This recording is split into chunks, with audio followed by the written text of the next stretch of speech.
National Institute of Marketing Nigeria. I'm your moderator for today's session, and I'm very excited to be here today moderating this session. But most importantly, what also excites me is the fact that I'm also here to learn. And so I'd like to welcome everybody to this session, the first of the masterclasses that we would have in the collaboration between NIMN and the Lagos Business School. So you're welcome, and I'm sure that you're going to have a good ride today. It's my pleasure to invite the President of the National Institute of Marketing of Nigeria, NIMN, Mr. Ide Enan, for his opening remarks. Mr. President, please. Thank you, Bolajiko. Good morning, distinguished ladies and gentlemen, very distinguished speakers. Thank you so much for coming in this morning to enlarge and enrich our learning. And to our dear participants, members of council, and the entire body of marketers, I say a very hearty good morning to you all. We've spent a bit of time trying to get our ducks in a row, so I'm not going to bore you. This is just meant to say thank you to each and every one of you for coming over this, I know it's raining here, but it probably may not be raining in London or in Accra. But nonetheless, you've spent out the time to come take on some good learning. And the topic or the theme in question is very, very key in our time. Influencer marketing. In my marketing career, I know what influencer marketing was back in the day, and what the future portends for it today is what I want to learn. So I look forward to the distinguished panel of speakers, and also the knowledge that we're going to exchange questions, putting up that particular context for us to learn from the future. There are many more of these master classes that would happen. This is the first of its kind directly. We had a joint webinar with OMD in January. We're going to have another one shortly. And I want to say thank you to all. Once again, look forward to a great time of learning, and I'll yield the floor to our able moderator, Bolajiko. And thanks once again for having me. Bye-bye. Thank you, Mr. President. The theme for today's masterclass, like Ide mentioned, is the future of influencer marketing, building authentic partnership in the changing landscape. And the different topics that we're going to treat under this theme. We have a very rich panel of speakers, well experienced in their diverse fields. And it's my pleasure to have them introduce themselves very briefly in this order. So we'll have Baba Ukwetu, Professor Uchenna Uzo, and then we'll have Amin Ayana coming in, last but not the least. Morning. Thank you for the invite to come and share some thoughts. My name is Baba Ukwetu. I'm a marketer who works across mainly healthcare industries. And when the invitation came from Ide to come along and to share, it was one that immediately I was looking forward to. My experience largely is across B2B markets with a little bit of B2C, and influencer marketing is a topic that over the last couple of decades have been of particular interest in various guises, as well as currently, and I look forward to sharing thoughts about it. Of course, as well as sharing, I also look forward to listening and learning from the rest of the panel, and as well as the delegates that have joined. So look forward to a great session. Thank you. Hello, thank you very much. Good morning, ladies and gentlemen. My name is Uchenna Uzo, the Faculty Director of Lagos Business School, and also the Director of our Africa Retail Academy, and a Professor of Marketing here at the school. I'm delighted to be speaking to us all. Don't mind that we have an empty classroom in the background, but I'm here to engage fully on this topic, which is really dear to my heart. I'd like to thank the National Institute of Marketing of Nigeria for giving me and giving LBS the opportunity to discuss this important topic. And I look forward to the rich discussions that will follow this. Thank you. Good morning once again. My name is Amin Ayana. I'm so privileged to be part of today's discussion. I work with the Chartered Institute of Marketing Ghana. At the same time, I'm with KPMG Ghana, the IT advisory function, where I assist with strategy and business development. I wake up every day empowering professional marketers and academicians to actually be a force for good in the marketing space. So I'm looking forward to looking at the topic that thrives on authenticity. That interests me a lot. I'm so excited to be part of this discussion. I'm looking forward to learning to my colleague panelists and everyone here. Thank you so much. Thank you. Thank you, gentlemen, for those brief introductions. And I'm sure the participants can see the rich array of people we have. We have the consultants, we have the professor, and then we have someone in practice. So it's going to be a very interesting discussion. Before we go into the first session, I'd just like to set some context into what is expected today. So we have an overarching theme for today's masterclass, but then each of the speakers would treat different topics relating to that theme. Once we have the conclusion of the session of the speaker, we will deploy a feedback poll, which the participants are expected to complete on their experience of the just concluded session. And we'll do that for the first one, and we'll run all through to the last presentation for that, having the feedback poll. After the last presentation, we'll then go into the panel discussion where we're going to talk about this topic and any other thing relating to that. So while the first presentations commences, I will encourage everyone to please drop questions that you may have into the Q&A box, which we will take as we progress either during the panel discussion or during the Q&A session that will subsequently follow after the panel discussion. So please feel free and express your questions in the chat box. So on that note, I would like to go into the first session. The first session, the topic for that is navigating the future of influencer marketing, trends and predictions. And to take that, we have Baba Awokwetu, Principal Managing Partner, Stragnam, and I'll just yield the floor to him to make his presentation. Thank you. So navigating the future of influencer marketing, the trends and predictions is what I'm going to cover in this session. So the first thing to say is that when I was asked by ID to participate in this, I mean, apart from the fact that this is a topic that particularly is of interest and excites me, I felt obliged to also participate because ID has been someone, when we talk about influence, the few occasions where I've had exchanges and times with him, I was telling him in a recent exchange, I still use some of the wisdom I've been able to gather from him in lectures that I give, albeit over a decade now. So over the years, as I said, I've worked in marketing across industry as well as teaching marketing, and more recently now working as a consultant in marketing, helping various organizations. I think that the key thing is that in all that I do and that we do, this point about influence and finding a way to release the energy, spark, and pass along some of the knowledge and insight that we have to others in a way that impacts them is something that I think is critical and important. So the agenda is I'm going to talk initially about the current trends with regard to influencer marketing, future trends, and then we're going to have a look at the specific case study before we close. So the first thing is that this concept of influencer marketing, as ID alluded to in his introduction, is not a new concept. Influencer marketing is really marketing. And at the heart of marketing, what's happened is that in recent years, we've seen a significant growth in investment, in focus, and also in terms of the techniques that are available to be able to deploy and to accelerate the impact of influencer marketing within the field.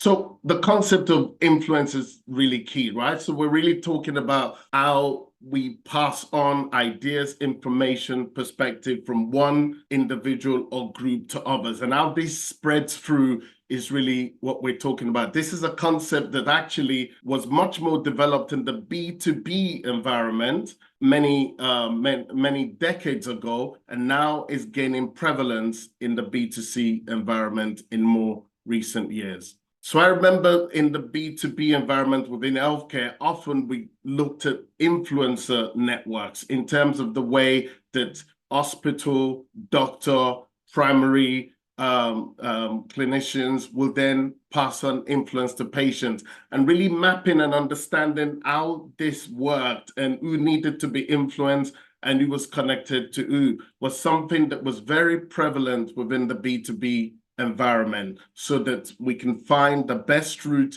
to navigate to be able to have maximum impact on the relevant markets that we're trying to influence. Also, if we think about it, you know, one of the key concepts of marketing is the concept of the net promoter score. And when we think about the question that we ask to try to find out whether or not we've had suitable impact, we ask how likely would you recommend our company to your friends? And it's this point about, have we triggered enough to be able to encourage somebody to be able to influence their peers, their colleagues, and those around them? So the concept about how strong the ability to influence in our social environment or our professional environment is always been key at the strength of it. But I'd go back a few years backward, and this is probably over half a century ago, and you can see here that in those days, that here doctors were being used to influence people in terms of the choice of cigarettes. Clearly, maybe not something that we'll find many doctors that want to do that now, but you can see here they're saying more doctors smoke Camels, because the concept of the ability of certain roles or individual to exert influence has always been something that we understood very well, and clearly, you know, Camel were deploying effectively in this case. But there's one other concept that I would want us to cover, and that also it helps us to understand this influence concept. Diffusion of innovation by Rogers is a theory that I've studied over the years, and in fact did quite an extensive experiment on. And is this concept about what does it take to get a piece of innovation to reach its maximum within any market? This goes all the way back to 1962. When we take a closer look at this and try to see what Professor Rogers at the time was trying to explain, and he was really trying to explain the concept of influence, is how influence is exerted and managed to make sure that we optimize and maximize the amount of people that end up adopting a particular innovation. In other words, saying if we didn't do it well, if we didn't take the right path, it would limit the effectiveness and the optimal performance of our innovation. So what we know is that there are these different groups: innovators, early adopters, early majority, late majority. But in the study that we conducted, one of the things that we uncovered is really something that I think links very well with what we're looking at about influence. And it's this, is that we had an opportunity to talk to 18,000 doctors, and we wanted to put them into categories. And I think there's something in the question that we used to put them into the categories, which is interesting to take a look at. So we asked them, if a promising new product was launched, when would they use it? And the first group said they would use it immediately, soon after release. And see, the middle group, the third group, is really interesting, because they said they would use it after their peers have tried it, once it was in common use and after it becomes a standard product. And what we hypothesized was that this would tell us the categories that we were looking for.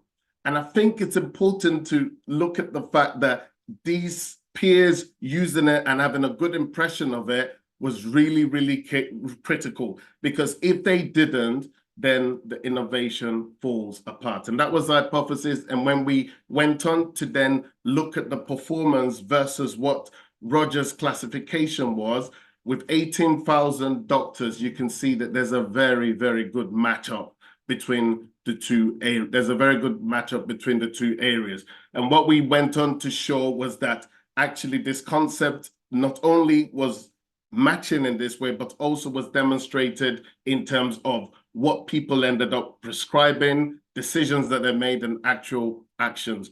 And if there's any interest further in that, certainly there are articles that covers this topic, as well as presentation on the topic itself. But the key point is that this key issue about influence and how it is critical and sits at the heart of what we do in marketing across the board, is the point. So what are the current trends? So current trends are, one is the concept about micro influencers. This point that no longer is it the case that there has to be a big influencer with a lot of followers, but actually micro influencers are growing as a concept and are growing as an effective way to be able to influence the market. Audience skepticism is also growing as influencers marketing is growing as a concept in the B2C environment. Actually also shows the skepticism, and that means that some adjustment is required in terms of the way that we deploy. And then we get in CGI influencers because of capabilities through technology, which is meaning that actually we're starting to see the emergence of influencers that are virtual. And then the way that we compensate is also changing. And we're seeing a lot of remuneration switching to more a performance-based model in terms of the way that we remunerate. And the final one is about the diversification of platforms and working across platforms, not just a single platform. So we'll just start with a concept around the macro and micro influencers. The macro influencers typically is what tends to be perceived as the influencer. These are those that have got huge influence and a lot of followers. And the trend is that the micro influencers are growing. And the reason for this is because often what you find is that the micro influencers are more efficient, they have deeper and more meaningful relationship. And the quality of the relationship is as important as the reach. And the micro influencers, if managed well collectively, can be a more efficient way to be able to impact the market and to be able to have the returns that we're looking for amongst our audience. And you can see the here, typically the micro influencers described as typically charging a lot less in terms of what they would want to either to do branded posts or to engage across the board. And you can see it's a phenomenon that's prevalent across various platforms.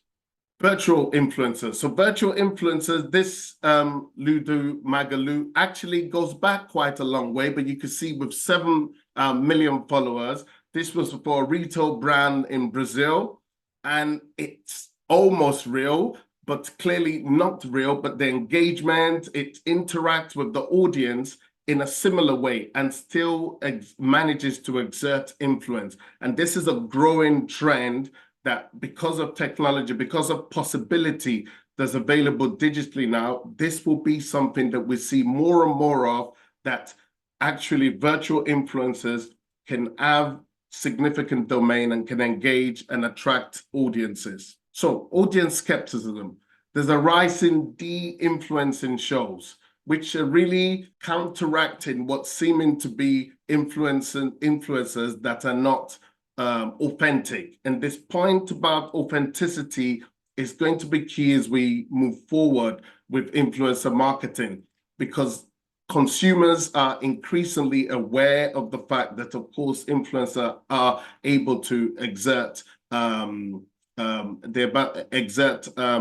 influence on decisions and the perspective that they have. And so now we have a rise where there are some de-influencers who are counteracting some of the activities of the influencers. And I think that ultimately this is something that can only be answered by making sure that we are authentic and true to brand values in terms of the influencers we work with and the way that we work with the influencers. In terms of remuneration, pay-per-campaign, pay-per-performance is increasingly the most popular ways, albeit there's a range of ways that influencers are remunerated. And the payment by campaign and performance is much easier to be able to make sure that the return on investment is easier to glean from any campaigns or activity. And generally, the feeling is that compared to other channels, the return from influencer marketer is really is strong and at least comparable compared to other channels. So it's it's a part of marketing that's here to stay, but it's growing, and also there are some things for us to watch out for as we move forward with this approach. And then in terms of approach, clearly Instagram is still often the most popular and the one that comes to mind when we think about influencer marketing, but across the board, it's something that's increasingly prevalent across a range of channels, and increasingly many of the influencers are using multi-channel approaches in terms of engaging and keeping their audience on track, and really linking and making sure there is that connectivity across platforms. So then for the future trends, well, maybe a good place to start with that would be with AI. And clearly artificial intelligence is having quite an impact in terms of what's possible, what could be done. We're really in the early days of that, but the possibilities are endless. Regulation is a key one in terms of, one, the need for regulation, and two, the impact of regulation on influencer marketing. And this concept about collective influencers, this grouping together of network of influencers and how they are starting to be deployed. And the fourth point really being about purpose and making sure that in the drive to exert influencer marketing, that we don't forget about the fact that the more there is a better connection in purpose for what the organization, the brand is trying to do with the influencer, really goes a long way to helping us with what we're trying to deliver. And the final point is this point about organic, which means that influencers that are just organically inspired to engage, inspired to influence without necessarily being paid. So if we start with the first, which is AI. And really, I mean, a few things is that one is about searching for the right influencers is one of the ways that artificial intelligence can help provide practical and useful workflows in terms of how the influencer can deploy and exert their influence on their audience, and identifying the most relevant content and trends to engage with. But some of the simple things, as I said, with the artificial intelligence, the options are really limitless, and we're really in the early days of this in terms of how can we bring this in to help to accelerate what we're doing within influencer marketing. So there's increased regulation, which is good and bad. And what the increased regulation does mean that it will increase the trust within this within this practice as a whole. But at the same time, it does mean that it's important to understand within our jurisdiction the regulation that we need to be conscious of and the need to be aware of. But clearly, the amount of regulations that are being deployed is something to be conscious of and to be aware that increasingly there is the idea, the concept that people can use influencer marketing in ways that are not always ethical.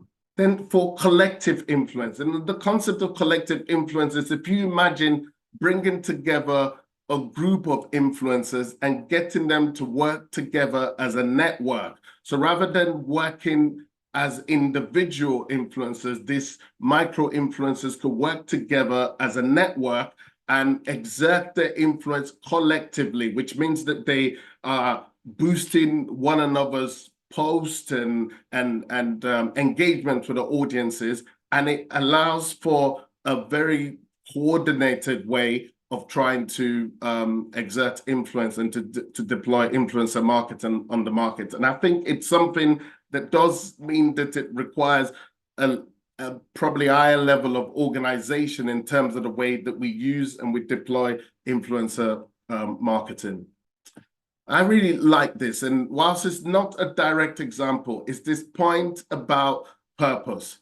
And you could see here, and you're probably all aware of this this story at a press conference where Cristiano Ronaldo had some products and he clearly made a change and shifted and clearly was promoting a different product in this line. I think that the main thing here is about making sure that there is good alignment in terms of the influencer and the product, and that really there's good purpose. The purpose are aligned between the two sides. But then there's the concept around organic influence. And I think the story around the Cybertruck is a great case of this, where to date, at least, that none of the stars that have been posting and showing how they've been using the Cybertruck from Tesla have necessarily been paid, but actually they're just proud and inspired to be a part of it, and therefore they are exerting influence, but the influence they're exerting is not necessarily one which is coordinated or designed, but it's just something that's organically happened. I think that there's something important in this that we could learn, which is that not to forget that when our audiences are inspired, when they're engaged, when we deliver good product, when we come up with proposition that really, really alerts their interest, they naturally influence. Influencer marketing is a natural occurrence, and we must not forget that when we deliver great proposition, influencer marketing happens anyway, and we mustn't forget that. Okay, so just before I round up, wanted to share just a quick case study that I was involved in. So this is a case study for an organization that sold laser eye surgery. So to stop, so people wouldn't need to wear glasses, and cataract and eye treatment in general. And I got wind of the fact that a young snooker player, very promising young snooker player, had treatment at one of our clinics. And the treatment had gone really well, and I'd followed up with it. And it turned out that the young man was Judd Trump, who at the time was a very promising snooker player. I think he was #2 in the world, and he'd won a few trophies. Thereafter, as it turned out, the next couple of years, he went on to win the world championship and to become world #1. And you can imagine that for something like snooker, given how important the eyesight is to a snooker player, the trust that he was willing to place in our organization at the time for him to be treated was critical. And he, being world champion, so he ended up being an influencer for us, and he ran events and posts, and there were videos on the case studies of what he had done. And to make the situation even better, this worked really, really well, because as it turned out, he had been introduced to our organization at the time by his friend, who was a pilot who'd also been treated. So you can imagine that when a pilot and a snooker player really trusted the organization to treat their eyes, given the fact that it needed to be 100%. It was a great story. And in fact, that for some of the events, we used both him and his manager at the time to tell the story and to bring the story to life. And I think this worked really well. And the point here was that the effectiveness of this was partly based on a number of things. One, it was organic. Two, was the alignment in terms of really the story around what they needed to achieve. So therefore, the risk for them was much greater than it would be for the average consumer. And this added and helped in terms of driving performance for the organization for the period thereafter when we were working with Judd. Okay, so just in closing then. So key closing points would be this. One is that influencer marketing is marketing, and we must think of it within the bucket of marketing, and remember that all of the good things that we do in marketing in general will always boost our influencer activity. The second point is that there's a pull and push to influence, and that means that it does not always have to be that it is driven from us. We can also inspire and engage the market, that influence also happens naturally and organically. Then it's up to us, and it's up to us meaning that good influence starts with understanding our audience and coming up with good solutions and communicating it to them effectively to start up. So really, the foundation still requires all the fundamentals that we do in marketing. And my final point is really this, that we must remember to keep it real, which means that authenticity is going to be critical as we move forward, especially with the advent of AI and all the possibility. Being able to demonstrate authenticity is going to be key to be effective in our work in influencer marketing. Thank you. Thank you very much, Baba, for that very insightful presentations.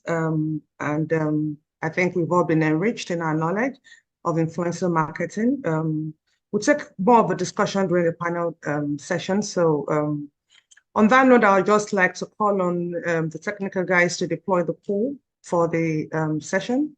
And I would like to encourage everyone to please participate in this, because this would help us in building a more robust masterclass for future session. I'd like to see more participation in this polling. So please engage with what you have on the screen. Thank you. The poll is ended. Thank you very much for those that participated. On that note, we're going to the second session for the day, and it's my privilege to introduce Professor Uchenna Uzo, Professor of Marketing, Lagos Business School. You'll be speaking on the topic, Bring Influencer Marketing Right in Africa. Prof, you have the floor. Okay, thank you very much. I'm just trying to share my screen and to make sure you can see my screen. Can you see the screen, Olajuwon? Yes, I can. Okay, let's see.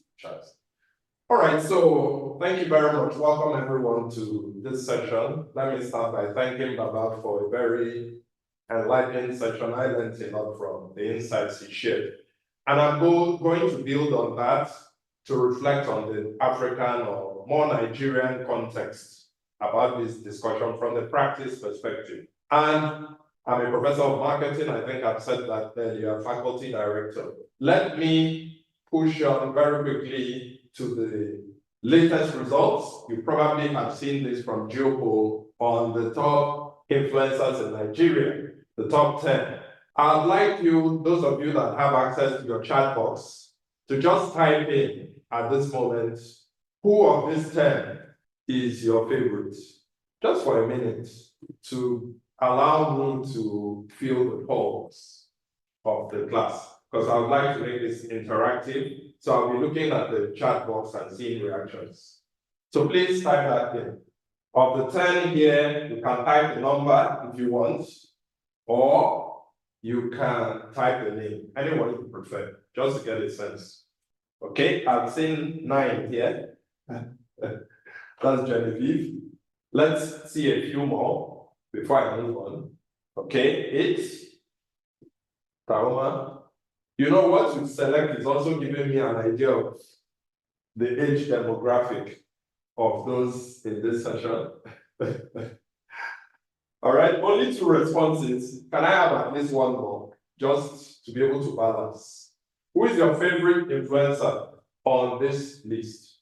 Okay, one more has come in. Number 4, we are moving in ascending order. Funke Akindele. It's very interesting what I'm seeing here, because apparently Davido is number 1, but nobody has listed Davido as his or her favorite influencer. And these are all, if I were to ask you, what is it that all these influencers have in common? What would that be? Does anybody want to type that? What is it that all these 10 have in common? What is that distinctive thing about them that they have in common? Oh, I'm seeing many responses. Linda Ikeji, and a lot of ones. Okay, what they have is that they're celebrities. Thank you very much. I think this is from Abayoni. Excellent. So I've seen a wider spread. Even some people are supporting, rooting for Davido and Whiskey. So now it looks a bit more balanced. Exciting. So they are all celebrities. They are all celebrities. They have large following, lots of followers around them. And it would be interesting also to ask you the next question. For this question, I'm going to poll you, because the question, what I want to find out about the audience is how you rank these celebrities, especially your favorite celebrity, whoever, let me go back here, whoever you chose from this list of 10 to be your favorites, how would you rank them? Please fill this poll in terms of how they influence your purchase decisions. Yeah, excellent. I can see responses coming in, and they're coming in really fast, so I'm very happy. Yes, this is looking very, very interesting. So far, we have 35%, 40% of the audience has voted, but many more votes are coming in. All right, we have 50% almost voted for. Let's have a few more votes. Once we get to 60% of the audience, I will ask to end the poll so that we can see the results. Okay, this is looking very, very exciting with some seemingly unexpected results. Okay, it seems the voting has more or less ended. So, Femi, can we have the results of the poll shared? Exactly. Thank you. So let's look at the results here now. So I hope you can see the results on the screen. Bola, can you confirm that you can see the results on the screen? Yes. Okay, excellent. So if we look at these results, 22% of those in the room right now say that your favorite influencers don't affect your purchase decision at all. They play no role. Another 31% say they are slightly influential. And another 31% say on the average they are influential. While if I put the composite together of 17%, 14% say they are moderately influential, and then only 3% say they are very influential. So it's paradoxical. These are our favorite influencers, but then when it comes to buying, we are not so trustful of them. We can stop sharing the poll now, which I'm not surprised about this result, because it is what our data and our research, seeing what is happening in the practice world, is showing in Nigeria. Interestingly, Davido, who is number one, if you go and check how much he charges to do one Instagram post, so it's quite a lot, about $128,000 per sponsored Instagram post. And if you multiply that by 4, he earns more than the current US president earns. And this is happening in a time in which the spend on influencer advertising in Nigeria has been dropping. We know why. The economy is harsh. We're not in a good time economically. But yet, these big celebrities are pricing exorbitantly. Some are also pricing themselves out of the market. So this is seemingly surprising. You have your favorite celebrities.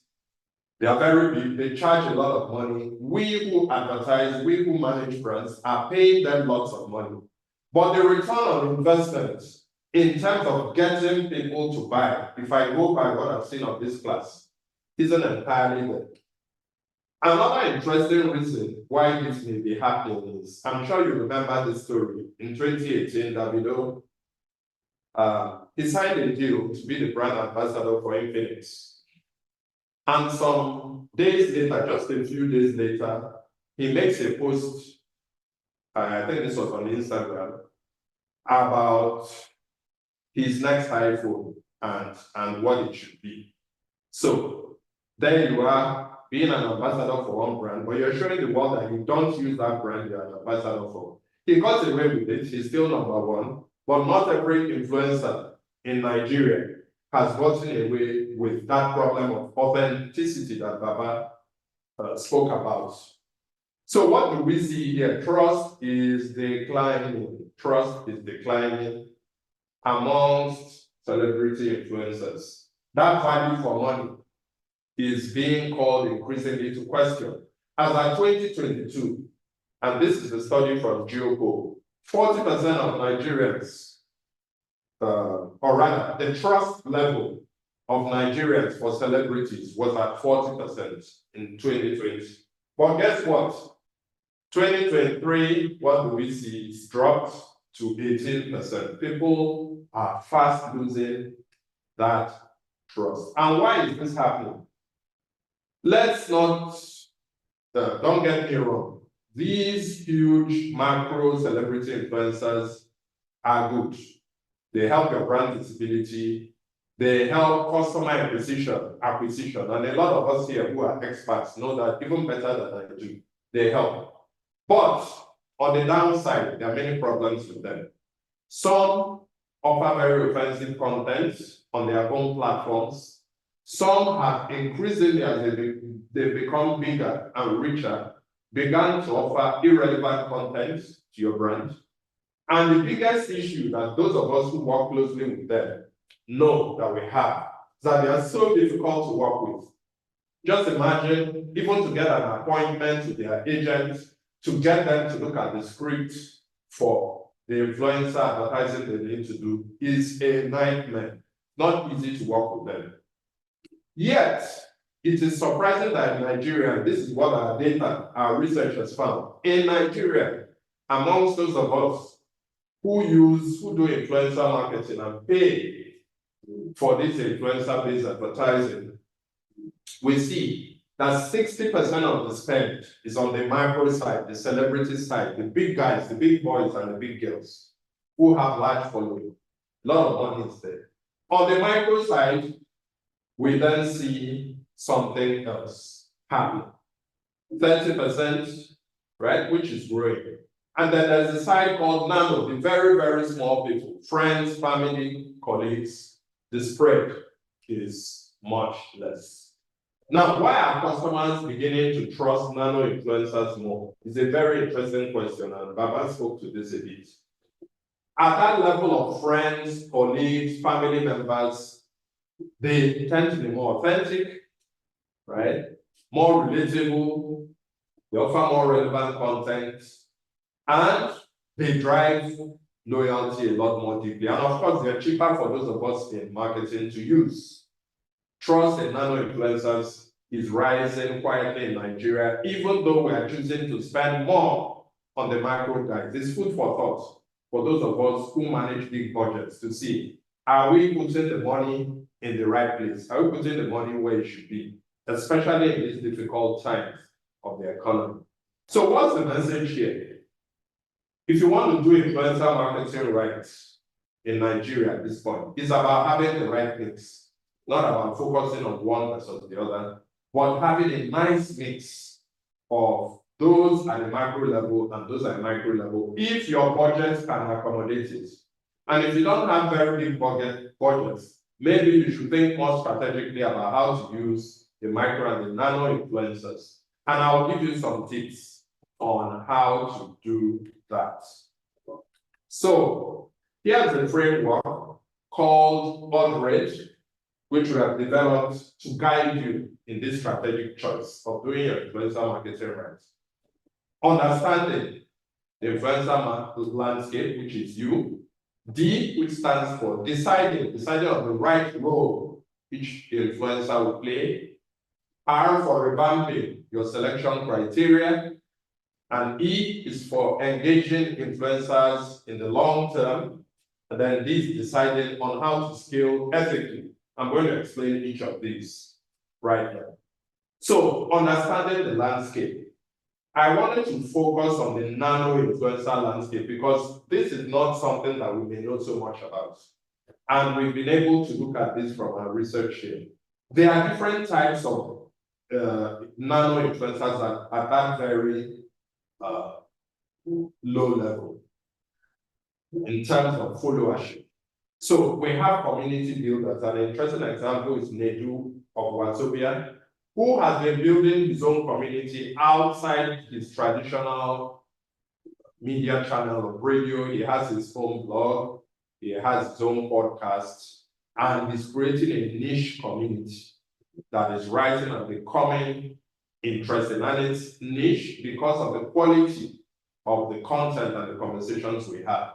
So there's some form of new movement coming out of that at the nano level that is worth keeping an eye on and seeing how to engage. We also have influencers who are linked to other influencers and are managing the terrain. Then we have the traditional. In Nigeria, the traditional are the biggest, and I think this is the case in some other parts of the world too. About 60% of the influence at the nano level is controlled by friends, family, colleagues. and how we engage them, how we keep an eye on their role is important, either intentionally or unintentionally. The other exciting one for me is on the retail side. There are retail agents who are playing influencer marketing roles very seriously, and we need to keep an eye on them. A good example is the money point agents at the community level and all the interesting stuff they are doing to grow financial inclusion. That is another area that needs to be looked closely into. And then the emerging influencers, I call them. An example like Lai Wasabi, he started very small, working with some small brands, but he's working his way to the top, working with Mimi, working with Momo. And the interesting thing here is because his relationship with those brands started when he was not as big, they have retainerships that have made it cheaper for them to engage this influencer even as he rises forward. It's almost as if that adage becomes useful here, that if you are an old tenant in a house and then a new tenant comes, the landlord tends to charge you less than when you are a new tenant coming into the house. And that is playing out in the nano-influencer space.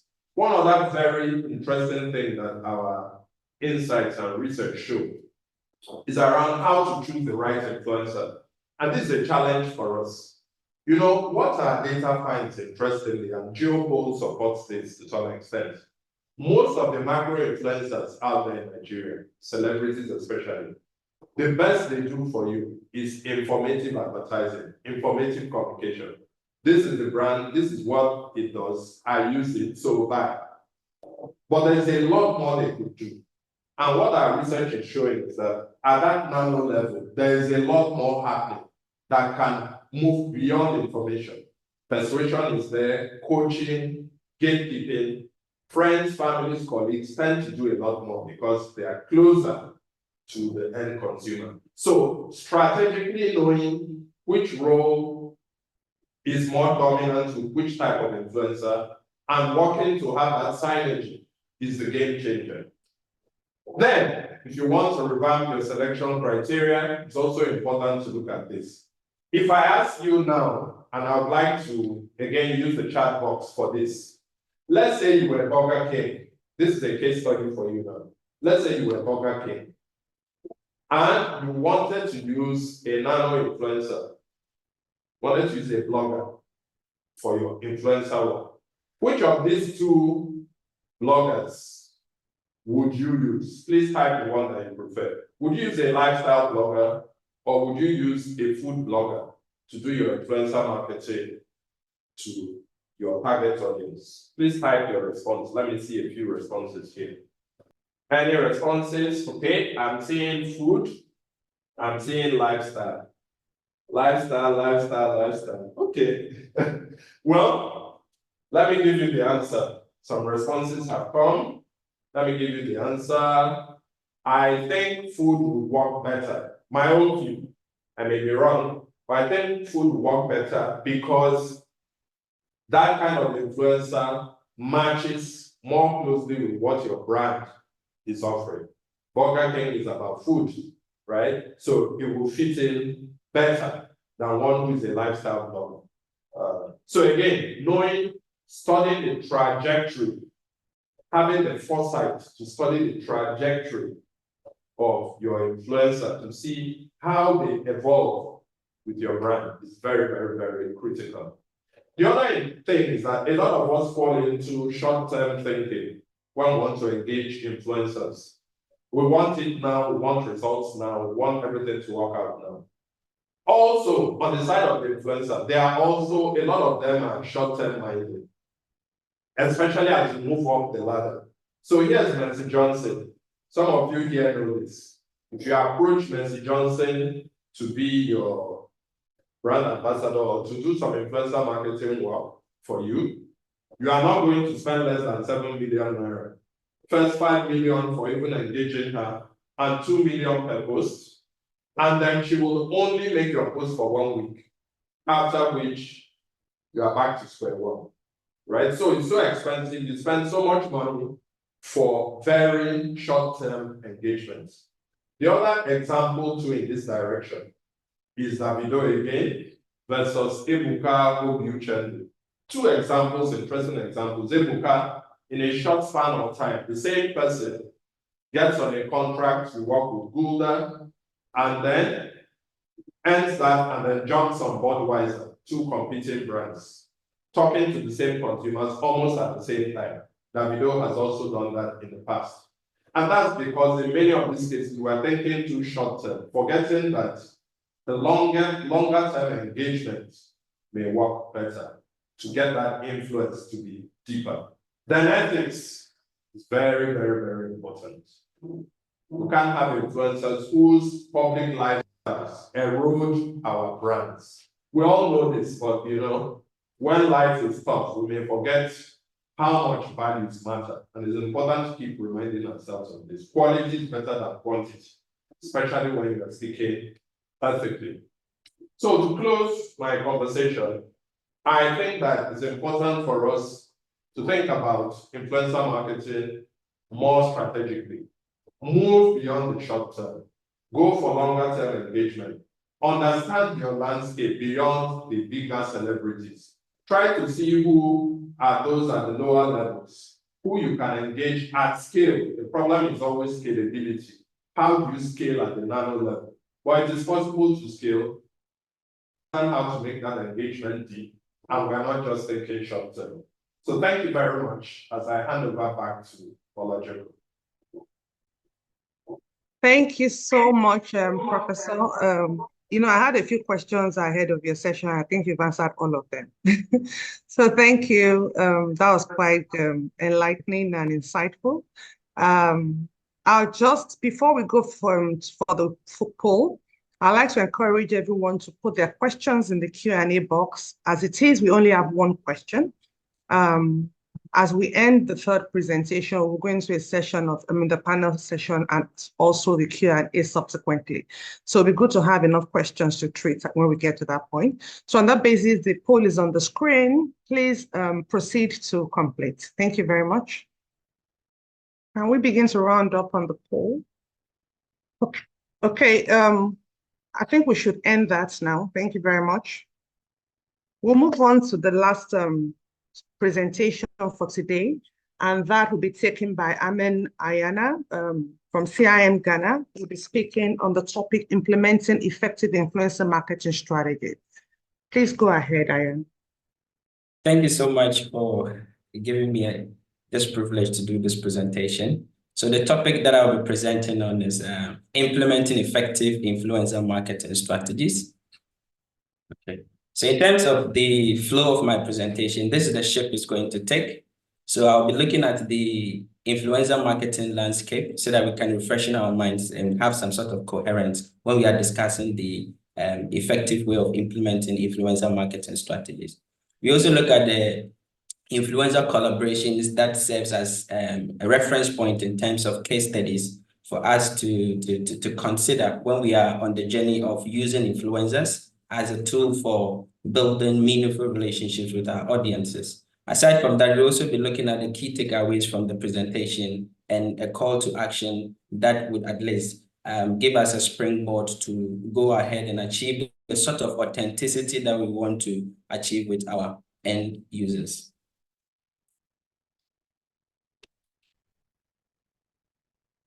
So this is actually a quotation from Scott. And Scott says that a brand is no longer what we tell the consumer. It is what consumers tell each other it is. So what it means is that consumers now more than ever are looking at influencers to get recommendations or reviews regarding our brand. So it means that the influencers now more than ever, they have a voice when it comes to defining our brand personality. And that is what Scott Cook is emphasizing. Aside from that matter, given to is saying that growing an online presence is important, but let's get real about influence. Presence does not equal influence. Presence can be measured on social media in terms of the number of followers that an influencer has, it can be measured in that way.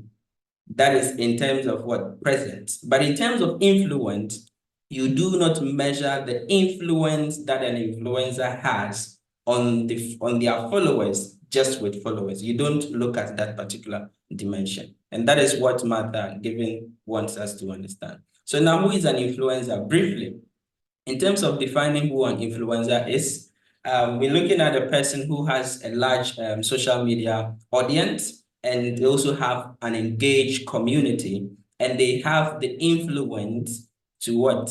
Affect the purchasing behavior of their followers, or they have the influence to guide their followers into taking a sort of action.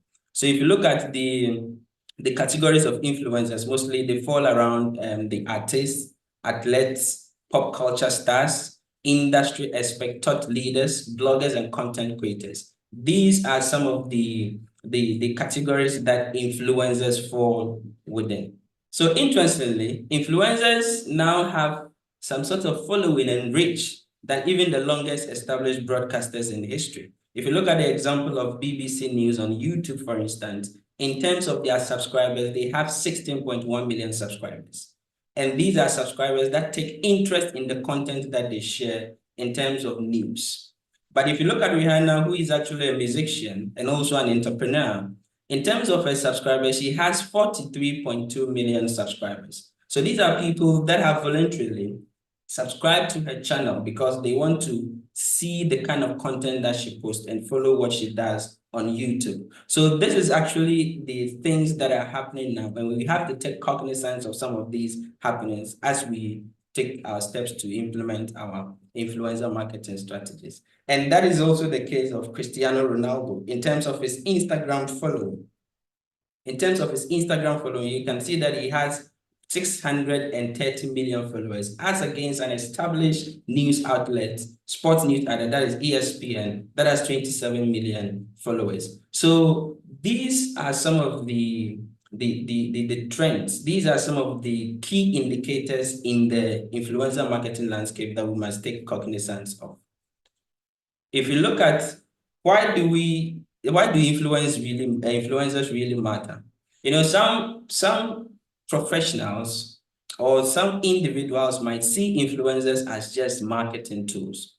But the point is that if you look at influencers in terms of they having the huge following online, and some of them, they have a very, very, very good affinity with their followers. And that alone puts them in a place where we can call them social relationship assets.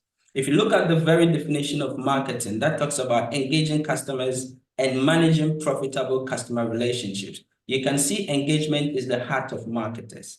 And engagement thrives when we are able to build meaningful relationships with the individuals or the audience that we are engaging. So if engagement thrives on authenticity and influencers have the propensity to be relationship assets, why won't we see influencer marketing as one of the vessels that we can actually use in achieving our marketing objectives? So there's a case for using influencers in the marketing function. So now more than ever, working with influencers has become an integral part of many firms in terms of their marketing strategies. If you look at the Digital Marketing Institute recently, the research that they published, you can see that 49% of consumers depend on influencer recommendations. Beyond that, 69% of these customers trust what influencers say and recommend. They also consider influencers, right? They also consider a legitimate and mainstream marketing channel today. That is in terms of influencer marketing. Beyond that, if you check the trajectory, that is from 2020, 66% of professional marketers plan to increase their budget attributed to what? Influencer marketing campaigns. That is 66%. 2021, that increased from 66% to 75%. And in 2023, there was also an increase in terms of 3%. That these are their intentions in light of what? Increasing their influencer marketing budget. And that is what we are seeing in terms of the marketing strategies that are being done.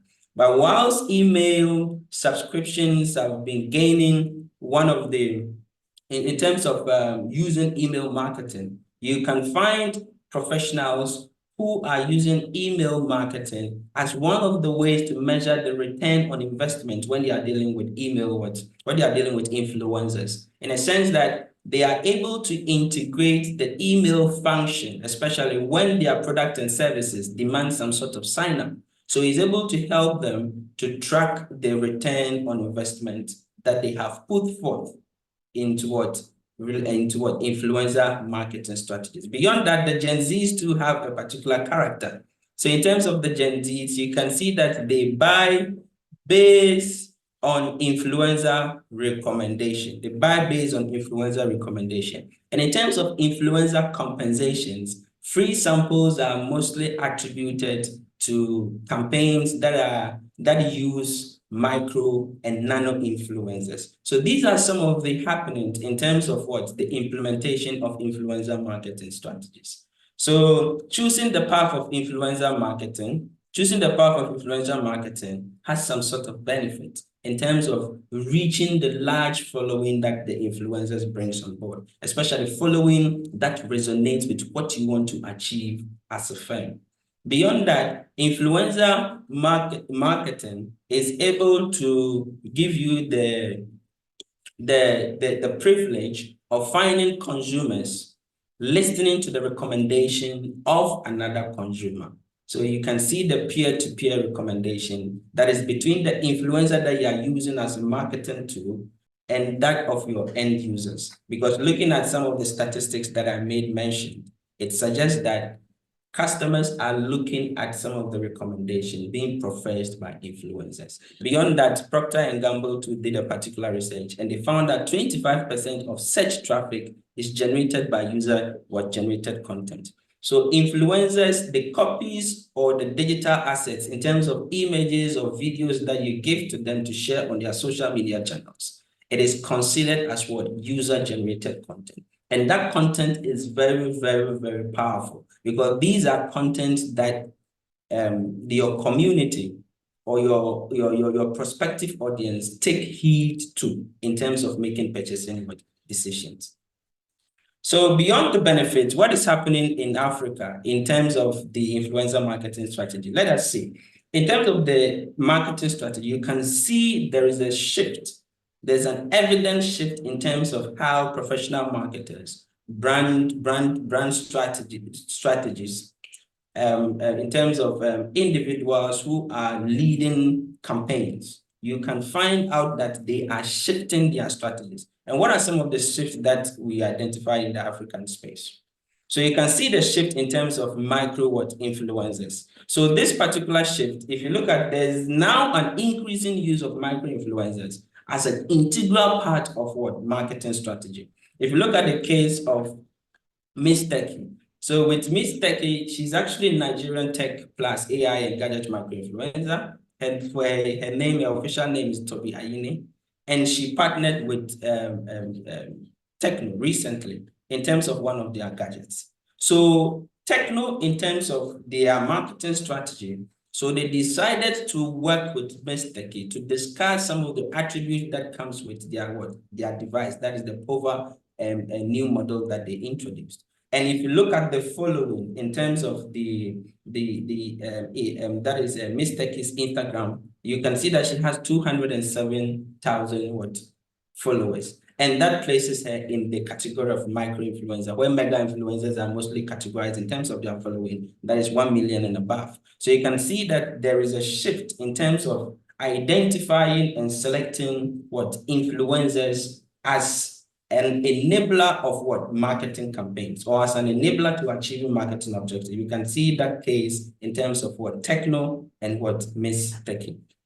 And if you also look at Miss Techie, for instance, in terms of the way she does her content, she's very innovative with the content that she creates. She's able to combine some of the functions of the Instagram platform to be able to create innovative, captivating, and mind-blowing content. And the fact that you can place that attribute on Miss Techie, that is in terms of innovation, and in terms of humor, which is mostly attributed to the cultural underpinning of what the Nigerian audience. You can see that particular connection in terms of they selecting the right micro-influencer to discuss some of the attributes and benefits that their product comes and what differentiates their product from other mobile devices.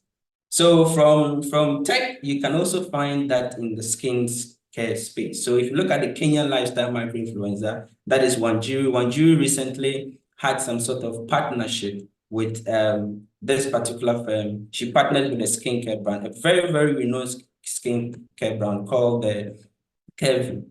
So Kevin, for instance, she partnered with them and she discusses the benefit that comes with using this particular product. And because she has that influence in terms of following, they are able to choose her as one of the influencers to talk about the benefits of using this particular product. So that is actually a case that is happening in terms of the Kenyan audience as far as skincare products are concerned. Besides this micro-influencer, there's also another one that is very closer to me, that is in Ghana. So with Unilever, they have a soap brand called the Geisha brand, that's the black soap. So they recently partnered with a micro-influencer. She's called Hamid, the partner. She's actually a lifestyle micro-influencer, and she does a lot of content around lifestyle and also skincare. So they partnered with her and they sent her a gift of this particular product. And she was showing this particular product. So you can see that in terms of the representations to the representation, also the audience that are following Hamdia in terms of the fashion and also the lifestyle and also the skincare activities that she does. You can see some sort of alignment with the Geisha black soap. So that is a recent case of micro-influencer partnership as far as what soap brands are concerned. And Unilever, such a huge brand, is able to identify her as the best fit, as the carrier of what they want their audiences to take. If you look at the cultural, there's also a cultural shift where you would find firms that are now interested in making sure that all the campaigns that they do in terms of the creative assets that they use, whether it's the form of image or video, they try as much as possible to imbibe the cultural underpinnings of the target audience. So if you look at this particular recent partnership as far as influencer marketing is concerned, you can see Cheaper Cash partnering with Burna Boy, who is actually a mega influencer. And they partnered with regarding to one of their product. It's called the Smart Move. That is for money transfer.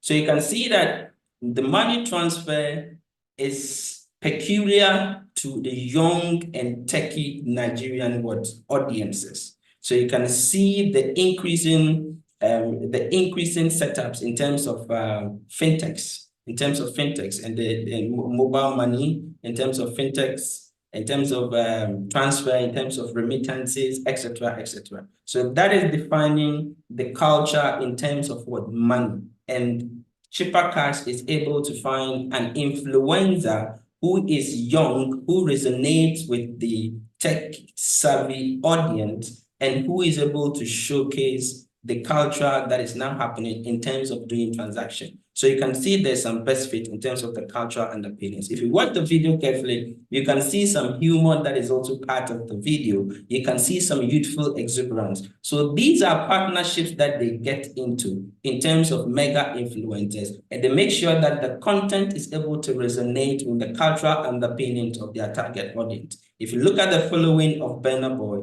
you can attribute youth, you can attribute tech, you can attribute some of humor, etc., because occasionally he does that. So these are cases that is happening in the influencer marketing landscape. And Glow, interestingly, Glow has an evergreen ad that aligns well with the cultural underpinnings of the Nigerian community as far as mobile telecommunication is concerned. So if you look at the Glow ads, although it's 4 years ago, but you could see the culture in it, you can see the influencer in it, Patience Azoko and her colleague influencer. They're part of this particular video. And and you can see that this is very relatable in terms of party, in terms of the attire that they are wearing, that is representative of how much the community of Nigeria places on community in terms of what wedding, in terms of party, etc. So this was a reflection and a game changer, and that has even positioned this particular ad as a reference point when any firm wants to actually use culture as what an enabler in providing content that would drive what purchasing decisions. So this is an example of that. And interestingly, the uptake of virtual influencers in marketing campaigns too is there. And you can see that from a global level. That is BMW and Miquela. Miquela is actually a virtual influencer. And there was some sort of partnership regarding one of their new models. And you can see that this particular virtual influencer is not necessarily an influencer, but a mega influencer, looking at the following. So if you look at this particular case, you can make an assertion that firms at the global level are taking interest in using virtual influencers as part of their influencer marketing campaigns. Beyond this particular virtual influencer campaign, recently in Ghana, we have a case for that of Abba. So Abba Wheels is actually a virtual influencer on Instagram. So in looking at the numbers of her followers, you can classify her as a nano influencer. And she was being contacted by the Rich Medical Center, and they did a particular show where a representative from the Rich Medical Center came on board to discuss breast cancer insight, because it was around the breast cancer awareness period. And she was there to do that. It was very, very interesting because if you look at the target group in terms of medical firms trying to get the youth to see breast cancer checks as one of the best ways to remain healthy. So you can see that the virtual influencer with the character in terms of the youthful exuberance and the relationship more or less to that of millennials and to some extent Gen Zs, you can see that connection there. And this was one of the successful campaigns that happened to Abba Wheels. And this one gave her the propensity to now strike deals with fashion brands and also jewelry brands. So that is one of the case studies when it comes to the virtual influencer marketing. Now, these changes in strategies provide us, we as marketing practitioners, brand managers, brand and marketing managers, etc. It provides us with an opportunity to actually enhance our marketing strategy.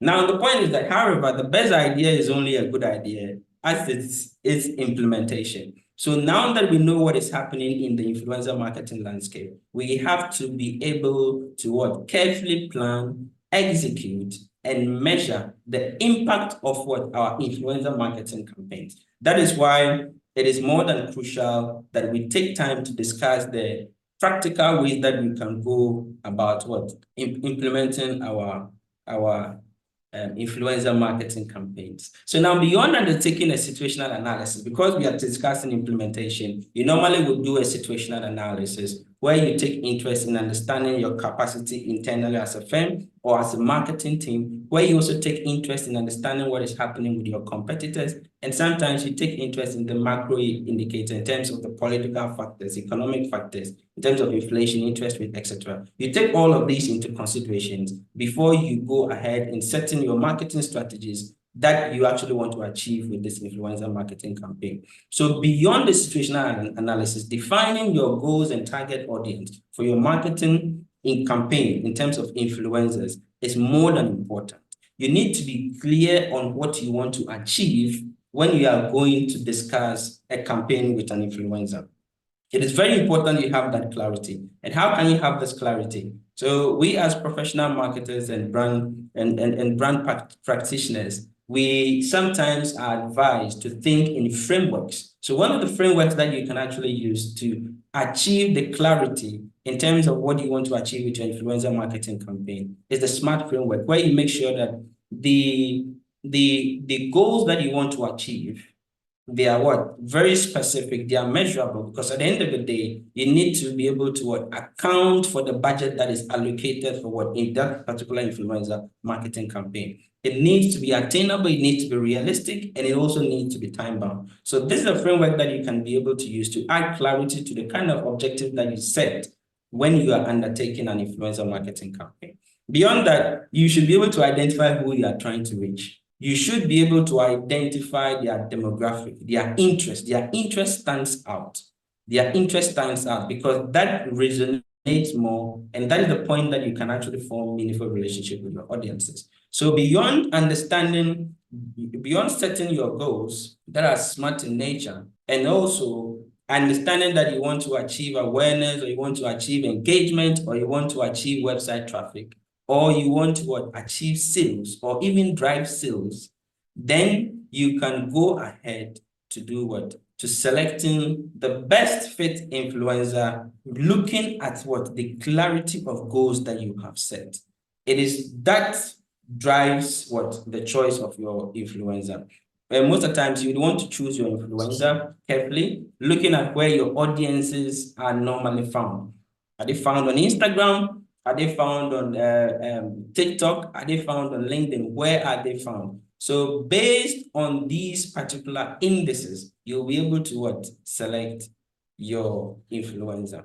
So what will be the next practical step? The next practical step is to identify your ideal influencer. So as I made mention, you need to look beyond the follower count. You need to prioritize influencers with high engagement rates, and those influencers that have some sort of high brand affinity when it comes to the audience that they are following. So you can also explore the option of using mega influencers, micro influencers, or nano influencers. If you look at the trajectory of the categorization of influencers, you can see that the categorization would mostly want to look at the way that you can be able to find meaning in the relationship that you want to form with your audience. So generally, you would find that the mega audiences, the mega influencers, the kind of followers that they have followers from diverse industry. They have followers that have different biography. They also have followers that have different interests and lifestyles. But as you come to micro influencers are more or less the niche angles that you can look at, and also nano influencers. So you can explore these options. And at this stage, it is so important that if your influencer marketing objective that you set are not in line with the corporate objective or your marketing objective, you will not go anywhere in terms of what you going ahead to action your marketing strategy. So now you can use this tool to assist the team in selecting influencers. That is what I normally would consider when I'm looking at influencers on Instagram. So the IndaHive is one of the tools that you can actually use to be able to identify an influencer in terms of their credibility score. So this particular tool is able to give you the credibility score of the influencer on Instagram. So they have a criteria that they use in coming out with a credibility score. It's able to also give you the demographics of the influencer, male, female, and other. It's able to give you those demographics. It's also able to give you the kind of deep relationship that they are having with their followers. So, that is where you'll be able to harness the advantage of community density. So community density is one of the propellers when you are undertaking an influencer marketing strategy. So the free version, it gives you some 2 accounts free, and you'll be able to check on influencer. So we're checking on some few influencers, Jocelyn Dumas. It was able to give us the credibility score of Jocelyn Dumas. It was also able to at least tell us that in terms of the audience, their age, their gender, their bio, their keyword, the keywords that they use, etc., and their brand affinity. So these are the considerations that can actually inject some sort of clarity and purpose in the marketing strategy that you actually want to execute. So to ensure alignment and clarity, the next thing to do is to prepare a compelling creative brief. So the compelling creative brief is very central in terms of approaching an influencer that you have identified. If you don't have a creative brief, it is going to be very, very difficult for you to align them in terms of the objectives you want to achieve with them. Remember, the moment you start engaging an influencer, in those moments, you have a shared objective to achieve as far as the influencer marketing is concerned. So now what? So now you get in touch with your selected influencer, you discuss the brief on a high level, You are discussing the brief on a high level because you actually want to gauge the kind of conversation that you are having and see whether the research that you undertook is a reflection of what the choice of the influencer. So you carefully negotiate in terms of compensations. So there are many compensation models that you can use. It can be performance-based. It can also be that of a fixed fee, because some influencers will charge a fixed fee. And some of them, they find it very difficult when you want them to sign contract based on performances in terms of the engagement rates that or the sales that they are able to drive when they are having that with you. So because you want to build authentic partnership and maintaining an open communication, it is so important that sometimes you would want to look at the legalities that comes with engaging that influencer, because the jurisdiction matter. In terms of the legalities, what applies in Ghana, Nigeria, or any other country might be different. So those are some of the legal considerations that you want to consider. So now you should have an action plan. So the action plan is very, very important because it drives you to the point of implementing the strategy that you want to implement. Because you look at what will be done, it has to be clear, it has to be listed, and who will be responsible for what will be done, when should it be completed, and what are the resources that you need to be able to empower your team to execute the influencer marketing campaign? Or what are some of the resources that you even need to empower the influencer as you seek to get them to communicate and engage with their followers with an authentic voice? And also collaborations are very, very important, because the key stakeholders in any influencer marketing campaign is not necessarily the marketing function. We as professional marketers, we consider other units as part-time marketers, because remember that they also go out and they engage with our prospective customers. So sometimes you need to get them informed because they are key collaborators. So the collaborators can even be that of the institute, of maybe the art agency that regulates the sort of ads that you do, because at certain instances, you need to let them know that this is actually a paid ad or is actually an organic ad. So these are some of the considerations that you can make. And one of the frameworks that I use is the RATI framework, because the RATI framework is able for us to identify that when we are doing a campaign, who is responsible for this, who is accountable for this, who makes the decision, who should be consulted, and who should be informed. So this is just an example of how the RACI metrics will be able to guide you in terms of the campaign goal, who is responsible for the campaign goal, the target audience that you are defining, who is responsible for defining the target audience, who is also responsible for selecting the platform, because there are instances where you have to look within your team and find someone who has the acumen or the skill set, or someone who understands these for a particular platform to be able to select the one that best fits the objective that you are setting to achieve. So beyond that, the Gantt chart is very, very important because it puts the campaign in a proper framework. So there should be some timelines, and there should also be the tasks that are clearly mapped out for you. So the Gantt chart can be used, and some of the tools that you can use to prepare a proper Gantt chart is that of the Microsoft Project, Asana, or Trello. So now, once you are on the journey of implementing an influencer marketing strategy, you will need a budget. It is sometimes very important that you are in a position to defend the budget that is allocated, because looking at the past presentation, you can see the amount of revenue or money that these influencers are requesting. So you sometimes need to use some of your competitors' influencer marketing case studies to justify the amount of budget that you are putting forth to run the campaign. It is sometimes very important that you make those references because it puts you in a position to have a benchmark in the industry. Beyond that, you should also be able to have proper KPIs. What are some of the objectives? What are the specific ones? What are the measurable ones? Do you want to increase your awareness by 10%? Are you increasing your awareness by 20%?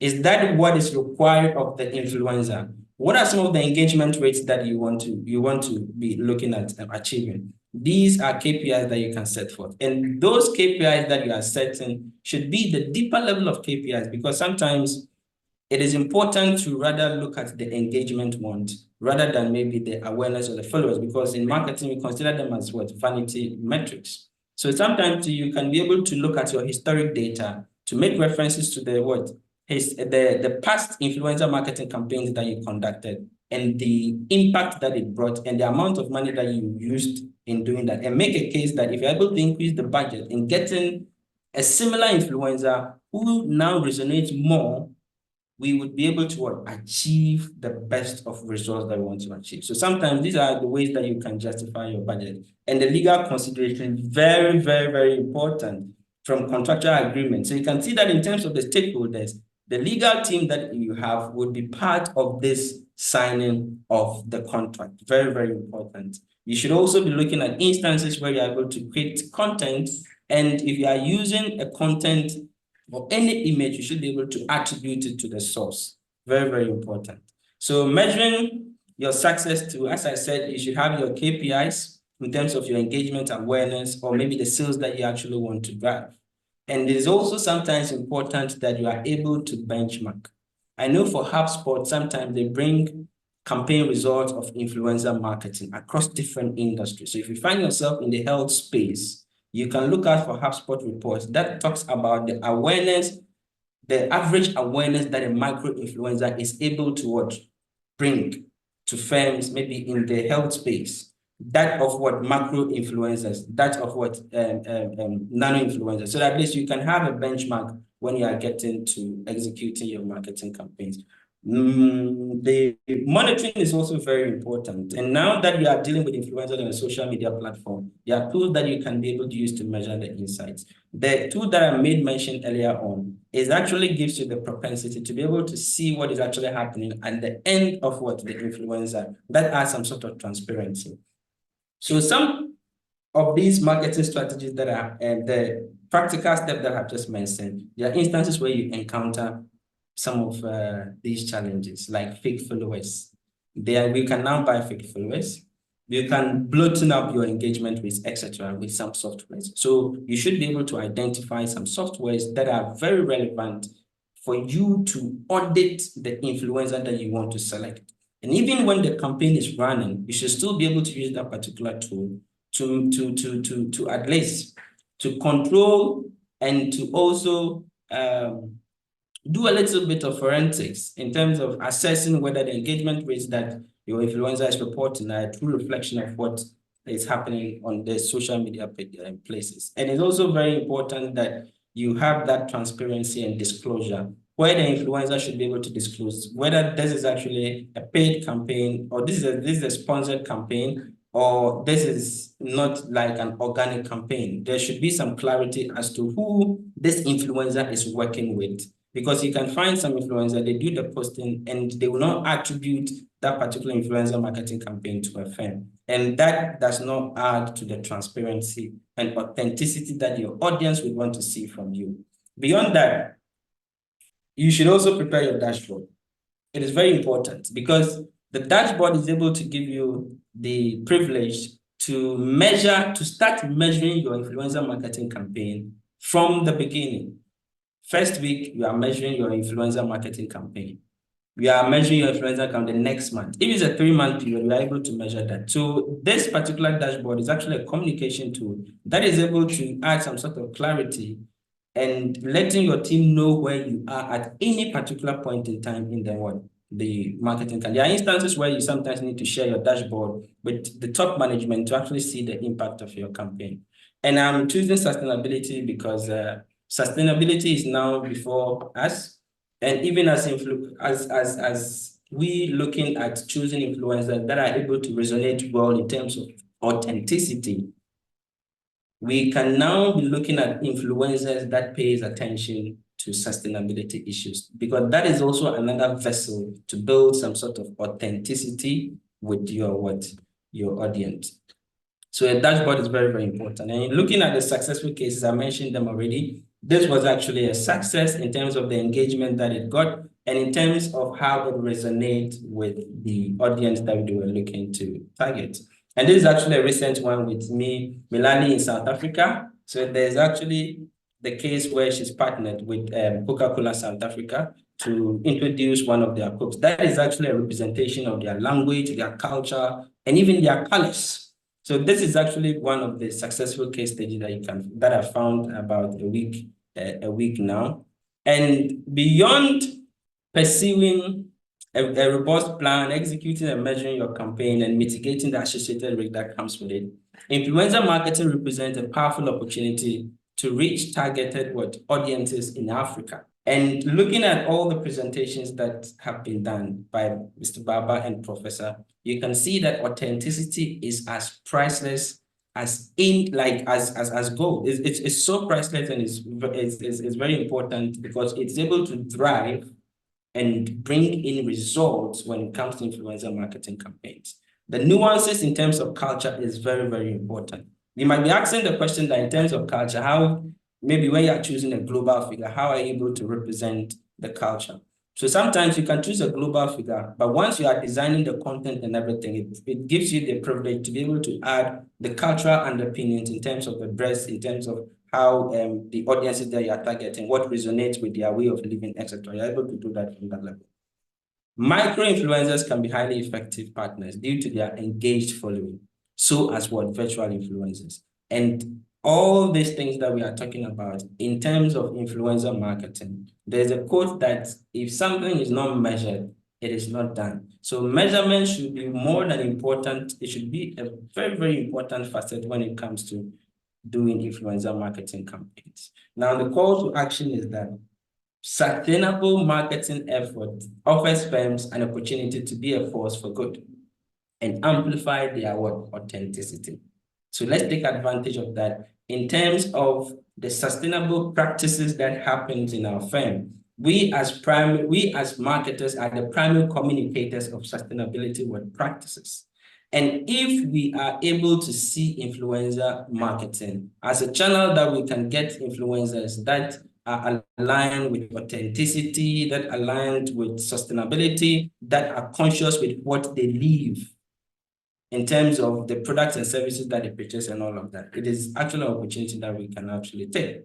And firms that are able to identify the cultural shifts in their market and imbibe it in the influencer marketing campaigns that they do, they'll be able to resonate more with the African consumers. As someone would say, they weren't born Africans, but Africans were born in them. That is Kwame Nkrumah. So that is the level of authenticity that we must be looking at, adding to some of the influencer marketing campaigns that we did. The tool that I mentioned on is designed with the underpinning of blockchain, and blockchain speaks the language of transparency, traceability. It speaks the language of traceability. It also speaks the language of collaboration and consensus. So if we have tools that are able to give us the transparency that we deem or we demand from our influencers, then it should be some of the considerations that we should be making. That when we want to use any influencer marketing tool as part of our campaigns, we should be looking at marketing tools that are designed by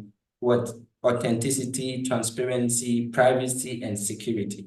So the most important rallying call is that we need to keep tabs on all the different types of influencer marketing campaigns that is happening in the African continent and also the global level. It gives us the context to be able to inform our influencer marketing campaigns with the best of representations related to our audience. And these are some of the things that we should be looking out for. So that is where I end my presentation, and thanks for having me. And I would also be interested in connecting with you on LinkedIn, and we can continue the discussion from there. Thanks so much for having me. Yes. Thank you very much, Amin. We've heard from our three speakers, and I'm sure you agree with me that these are stuffs that are taught in business schools. It's been very enlightening today, and we're very grateful to our speakers.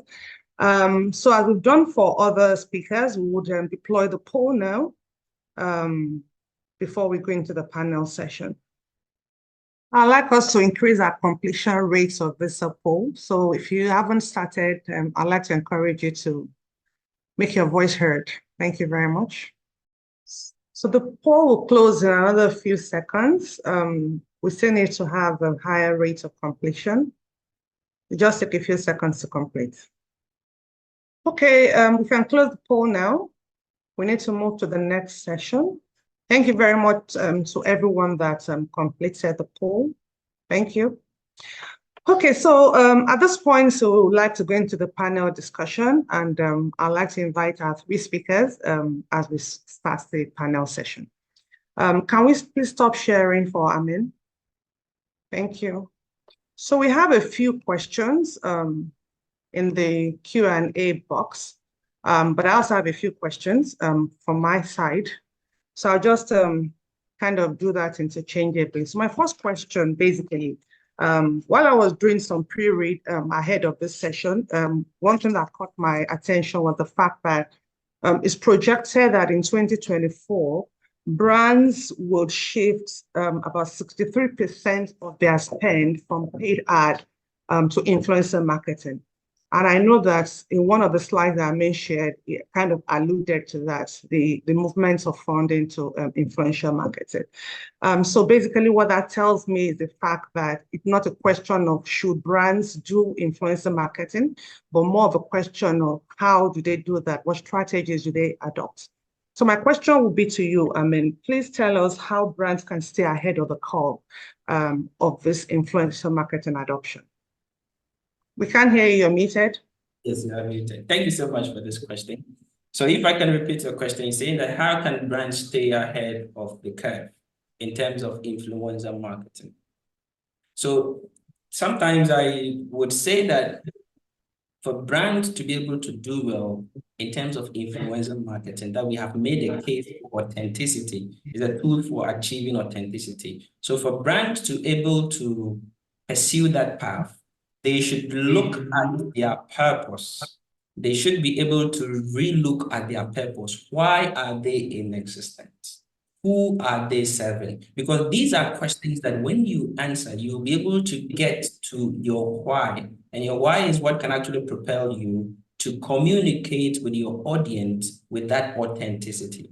So sometimes in terms of you positioning yourself in the market to be able to do influencer marketing, you should be able to resonate your purpose. You should be able to differentiate yourself from the purpose angle why you are doing what you are doing. And that is very, very important. So that is the first forensic that you have to do to be able to even now be thinking about pursuing influencer marketing. And you should be able to also understand the values that you stand for as a firm, because the values that you stand for as a firm, it guides the way you behave with your clients. And if your clients know one or two of your values, it means that going for an influencer, that influencer should resonate with the brand image that you have formed in the minds of your customers, and also the values that you stand for. So those attributions must be able to be there before you can now be thinking about going on the level of influencer marketing. And I think once you're able to make these first steps, it puts you in a position to be able to take advantage of influencer marketing. Thank you. Thank you very much. And I think some of the feedback that you gave also kind of points to the next question that I want to ask. And that's basically speaking about brand purpose and brand values. And we've seen some campaigns in terms of influencer marketing that doesn't seem to align between the influencer and the brand values and how that resonates with consumers. So my question then would be to Prof on this. So what would be that point of convergence between brand purpose, brand value, and the adoption of specific influencers for a campaign? That's a very good question. I think that the place to start from when we think about influencer marketing, and I was reflecting on your previous question, is to know that the reason why we're now seeing this shift towards a larger spend on influencer marketing is that many brands are realizing that in every buying process, it's not just the customer or the consumer that is at play. There are other actors involved. Buying is not just a one person or one individual type of interaction. Buying is a collective process. And we're seeing that influencers play a much bigger role than were ever envisaged. Now, the tricky thing is, how do you align your brand purpose with what the influencer has to offer? The starting point is even to understand that, and I think Amin mentioned this, in defining your brand purpose, it's not just about you. It's also about how the consumer perceives you. You showed a quote about the lady who was saying, or I think it was the man who was saying how branding is now beyond how we as businesses define ourselves. But it's about how the customer is talking about you that happens. So ensuring there's an alignment in the customer's understanding versus the brand's understanding of who they are, what they stand for, what they aspire to be, already will address a lot of the confusion. And then the next step is to profile those influencers in the landscape based on those values that are important. What are they saying online? Who are they associating with? What are their public and private lifestyles like?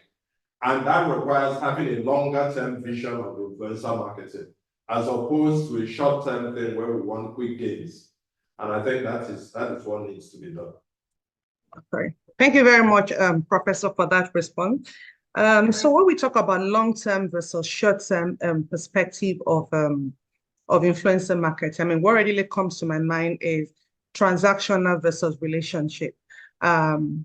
And from what we know, and our speakers have also told us that it's better to look at it from a longer-term perspective than the shorter-term perspective.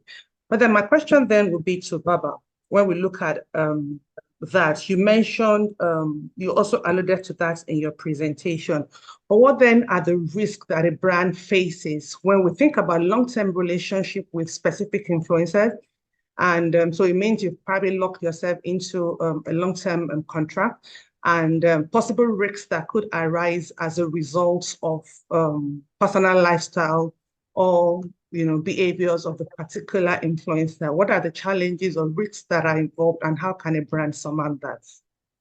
I think that in any long-term relationship, there's going to be risk, and no matter how well aligned and how well vetted it's been. So I would say that one of the key things is to think about in the long-term partnership is what an exit would look like and how one would mitigate and manage any issues that might arise. After all, these are human beings, and there's always the possibility for one controversy or the other. Having said that, I think one of the good things about taking the long-term approach rather than the short-term is that you can only really take a long-term approach where there's clear alignment. So the question about authenticity, which has been raised a couple of times already, becomes even more critical in that scenario. It's very difficult to have a long-term relationship where there isn't an authentic alignment between the brand and the influencer in question. So all the points about really making sure that there's alignment in purpose. So it's organic, it's natural. So people are not putting on an act, and it's not, it's not an obvious paid for influence, but it's a natural influence, which even if there is a exchange of funds in terms of payment, at least it's more boosting what naturally occurs. And I think in those scenarios, I think that then the long-term relationship is likely to bring the returns that we're looking for. Thank you very much. I have a last question before I go into the chat box to pick a few questions on that. So we see that, if you take the Nigerian landscape as an example, you see popular macro influencers being used and used and used by brands. And to a point where you're not even sure what this particular person stands for as it relates to their consumer or customer connection point. So what would be your perspective, Prof, or on the usage of, I'm talking about this from mostly a brand perspective, popular, maybe probably tick some of the boxes that we've seen from a selection process point of view. What would be your suggestion or recommendation in terms of using those influencers that seems to kind of command a higher share of usage by different brands? Okay, from the brand perspective, if you look at branding, there's more, it depends on the life cycle of the brand that you're pushing forward. And the life cycle also depends on the geography you're operating in. If you are more at the stage where you want to grow affinity, that is different from a situation where you want to grow equity and you want to grow a deeper engagement. So deciding on what is the objective for building the brand is important. Once that is done, is also about defining what is the clear role linked to your brand objective that you want that celebrity or that macro or mega influencer to play, and what is the time horizon that you have in mind, and how will you hold that influencer accountable for whatever they deliver. I think those are some of the metrics to look at in trying to ensure, because right now, as we know very well, Nigeria's economy is really, really harsh. Yes, they've been using celebrity influencers, but when the stats come out for 2024, we'll see whether we'll compare that with the last 2-3 years and see is the spend growing or is it falling? I think people are rationalizing, people are thinking of precision. We want precise investments that deliver precise results. And so that would definitely call to question the use of certain celebrities relative to others, in my view. Thank you very much, Prof. So I'll go through some questions that we have in the Q&A box. And this question is directed at Amin.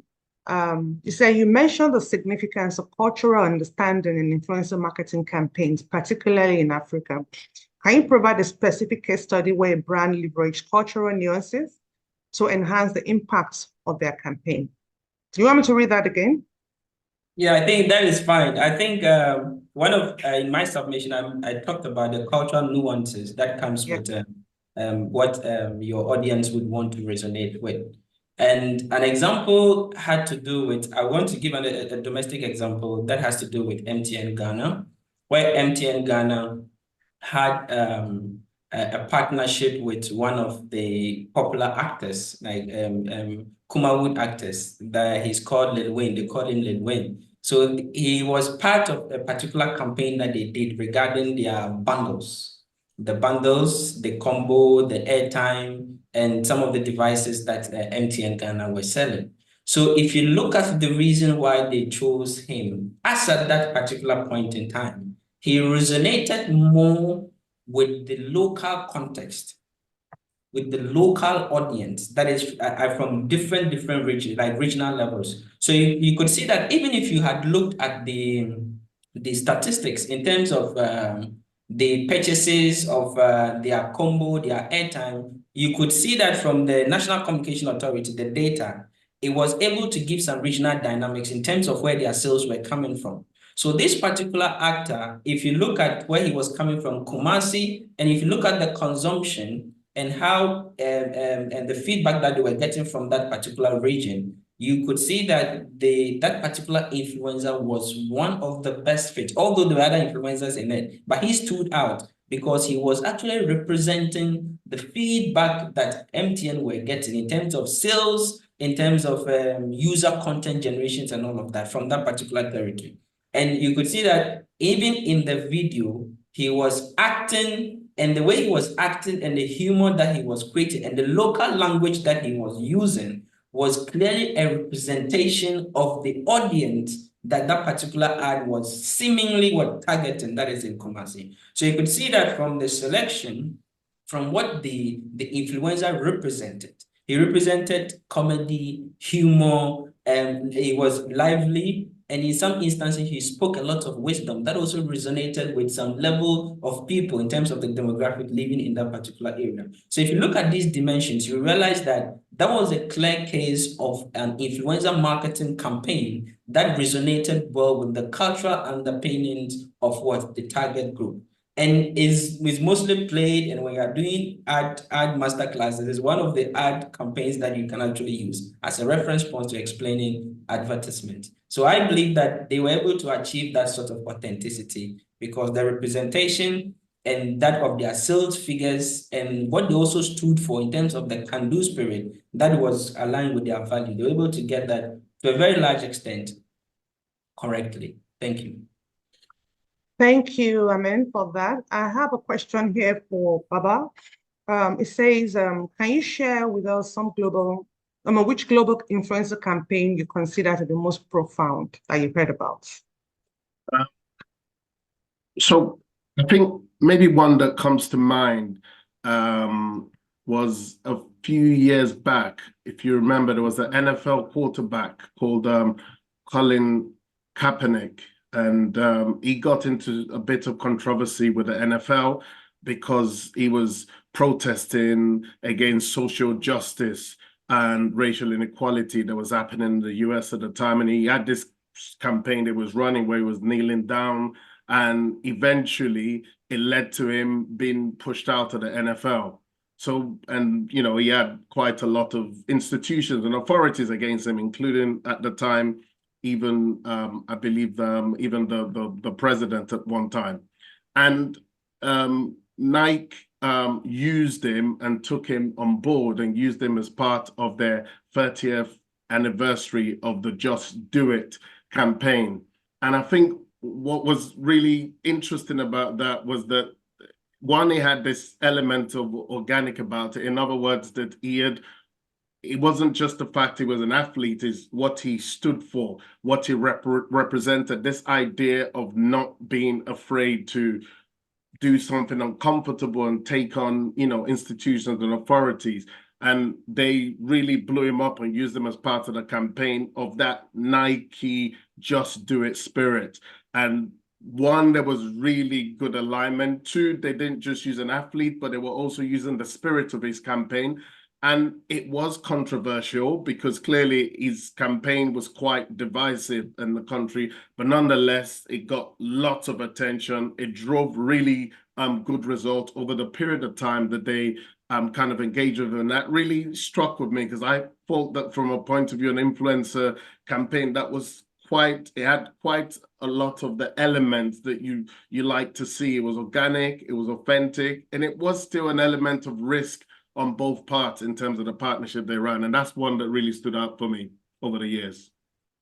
Thank you very much. I like that example that you gave because it doesn't just talk about the popularity of the person as at that time, but also what that person stood for from a social context perspective. And like you said, it was risky, but Nike decided to take that and it paid off for them. And so that brings me to my next question. And I want all the three of our panelists to answer that question.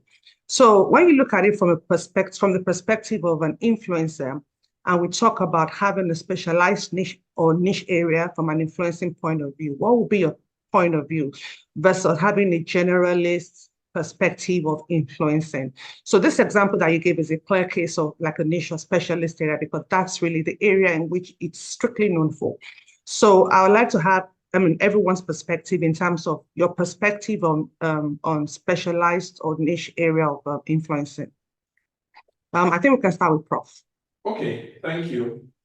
I like Baba's example very much because it gives an idea of how to align an influencer's values with the values of the brand values that we're talking about. And I also believe that quality is better than quantity. It's better to have an influencer that has a community around him of high quality contacts who are bonded by the issue, the cause that they are going for, as opposed to a wide range of you don't know what they stand for type of followers who at the end he's influencing, but he or she is influencing, but at the same time you can't tie that down to anything. Quality, in my view, is always better than quantity, and therefore we should move more in the direction of higher quality influences based on generating communities of common interest. I think that would work better than having a very diffuse and larger group of followers. Thank you. Thank you. Amin? Okay. So thank you so much for the question. So in terms of looking at the niche influencer marketing, for me, I would always want to go for niche, because if you look at the very heart of marketing, it is about how you make people feel about themselves when they interact with you. It's not necessarily about how good or beneficial the product is, but how do you make them feel about themselves when they are interacting with your product or your service? Do you make them feel confident? Do Do they get that sort of esteem that they want to get? Do you do you make them nervous? Do you make them feel like a reference point for their family and friends? So those are the angles that you would find customers looking to have these kind of relationships with brands. If you also look at the landscape, I want to look at Ghana, for instance. You can see that most of the influencer campaigns, they are mostly around awareness. So if it's around awareness, they are most likely to be tilted towards the mega influencers that have the largest followers, although they might not have the best or the relatively higher engagement rates. But because their campaign is mostly about awareness, then you see that they are moving towards the mega influencers other than maybe the nano or the micro influencers. Aside from that, you can equally also have someone who is a mega influencer, but has the best form of engagement rates. Beyond that, you would find out that firms that are able to choose micro influencers and communicate on their brand level and what they stand for are actually bold firms. So now you're looking at the personality of the firm. Are they courageous? Are they bold? Are they able to communicate the value that they stand for in terms of integrity? If you look at their historic record, were they able to demonstrate the brand value that they stand for in terms of integrity? Were they able to do the right things when no one else was watching them?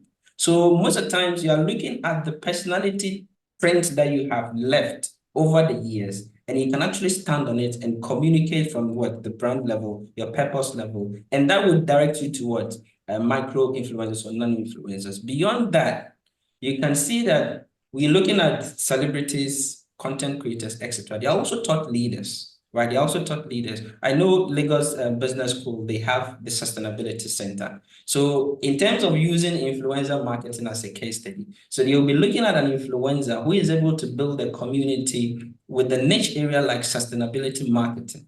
So they'll be looking at a micro level that they can harness on to be able to create that sort of visibility and what they stand for as a sustainability center. So these are some of the considerations that you have to make, the footprints that you have left historically, what you are able to communicate in terms of your brand value.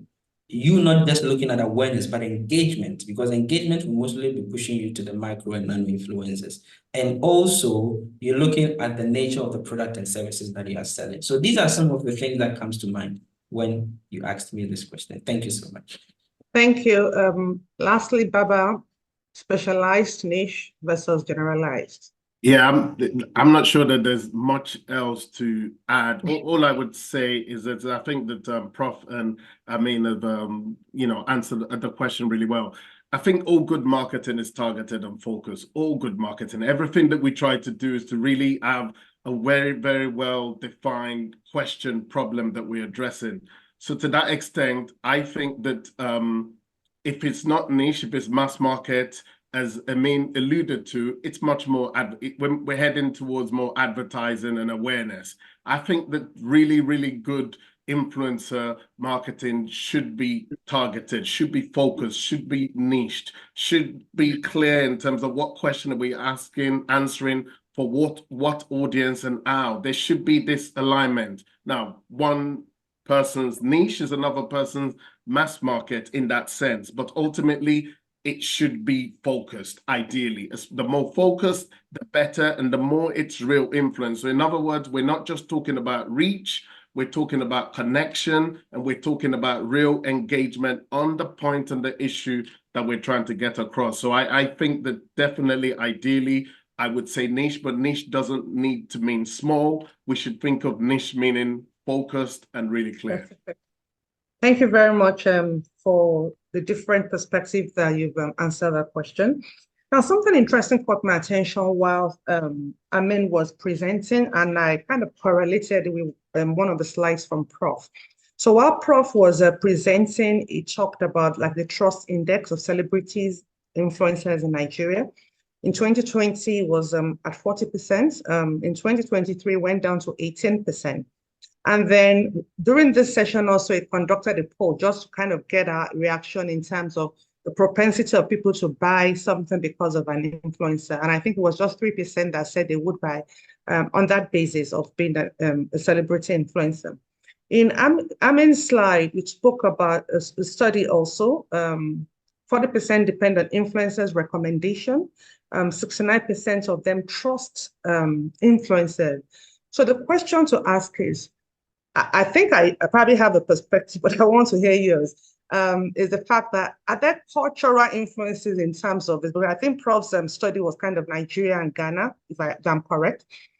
So the question is, are there cultural factors that kind of would have varied these numbers from Africa versus globally? What would you say, Amin?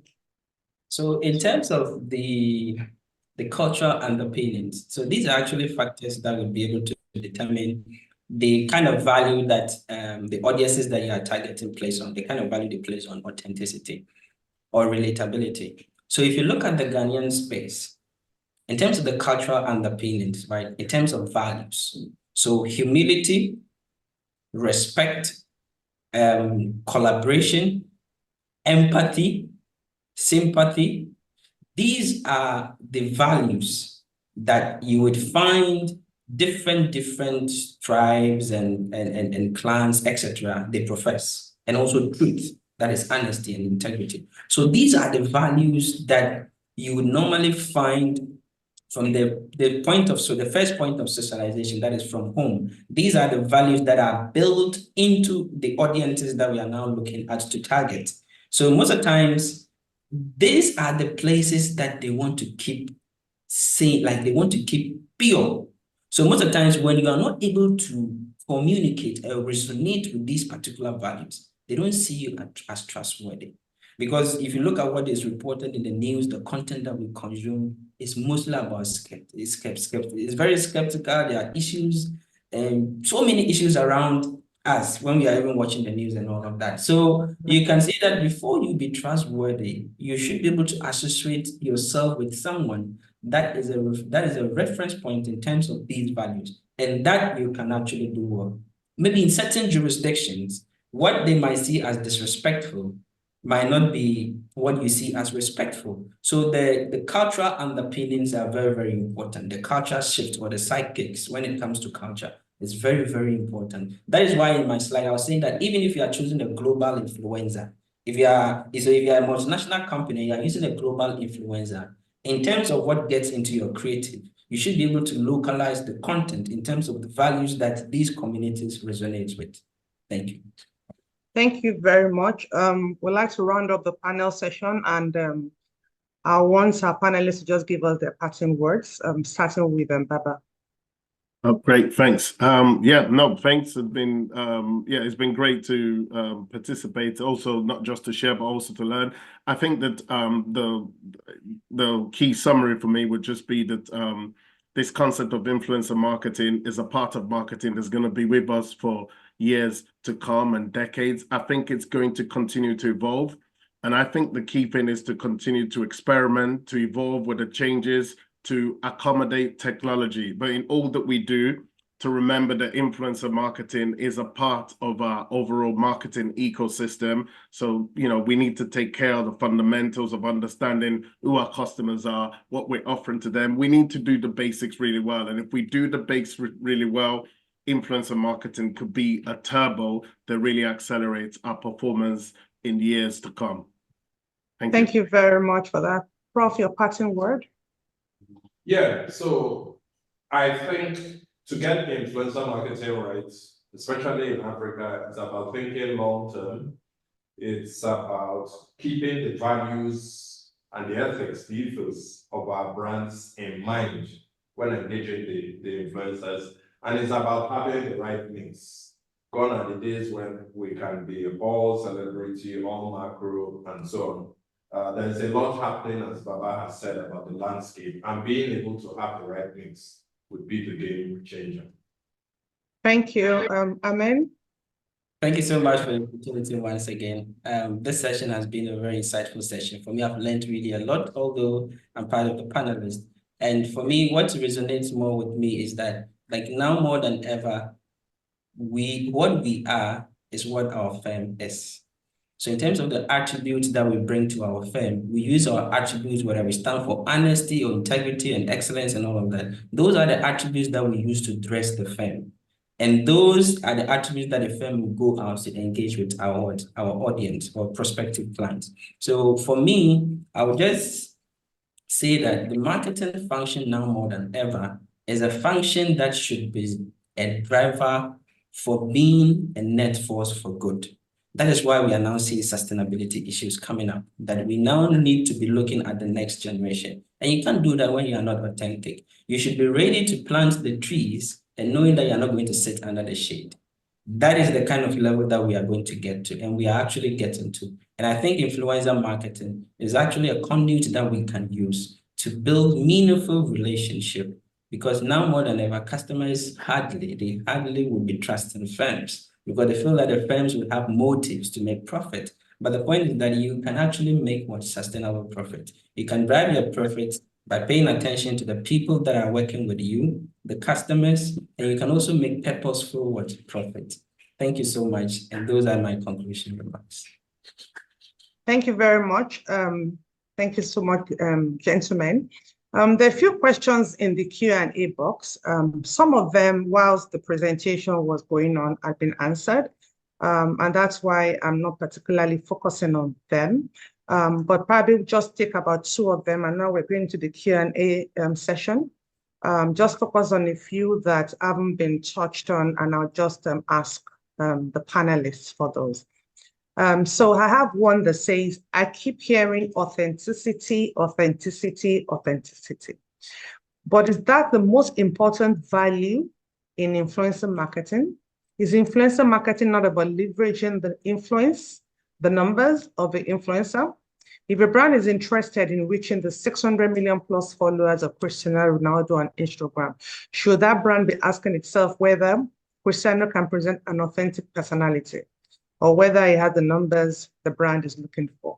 I'll throw it open, but I think in a way, when I look at this, it's also been answered, because we talked about what the brand is trying to achieve, whether you're trying to drive awareness or you're trying to drive affinity or engagement. That will determine what routes will be taken. But I think most importantly, what our speakers told us this morning is that the brand value has to be aligned with the value of the influencer. That's how to limit the risk to the brand. I don't know if any of our speakers want to add on to that. Anybody? I'd be happy to add to that. Yeah, I think that there are clearly different matters there. So one, the reach that you can get is one element. And of course, the fact that Cristiano Ronaldo would have 600 million is interesting, but the question is who those 600 million are, and how Cristiano Ronaldo's own personal values aligns with the brand that's to be presented to the 600 million. So there's a few things to take into consideration. And I think the authenticity is talking about his audience, he himself, the influencer, the brand, how much alignment and coherence exists. Because ultimately, if it's 600 million followers, but Cristiano Ronaldo cannot present the brand authentically, and secondly, the brand doesn't really resonate, it's not going to be as effective. And I think that the point about authenticity is so that it's real. And some of the examples that I've shared and there's been shared, you see that they're organic, that it would be something that it would appear that the influencer would have done it even if they weren't being paid. And I think that that's probably what we're trying to get at in terms of making sure it's authentic. Clearly, the more we can reach, the better, but quality is key, as Prophet said. Thank you very much for that. I have a question for Prof. So talking about the 10 top influencers in Nigeria, the slide that you shared, and the question is, what criteria was used to arrive at this top 10? This person believes that, I'm surprised that Apropos Doctor is not on the chart. Okay, that person is right. He is on the chart. The fact is that I mistakenly shared the 2020 stats on this. The 2023 version of the stats still has Davido as number 1, but Apropos is amongst number 10. So I would say kudos to that person for spotting that error. But he's right on that in particular. Okay, so question asked. Thank you. Oh, answered. Thank you. Lastly, what's the difference between brand ambassador and brand influencer? Please, can we have Amin answer that for us? So looking at brand ambassador, brand influencer. So brand ambassador has some sort of influence. So a brand ambassador is what? An influencer. A brand ambassador is an influencer, but influencer and brand ambassador. Influencer is an individual who has what?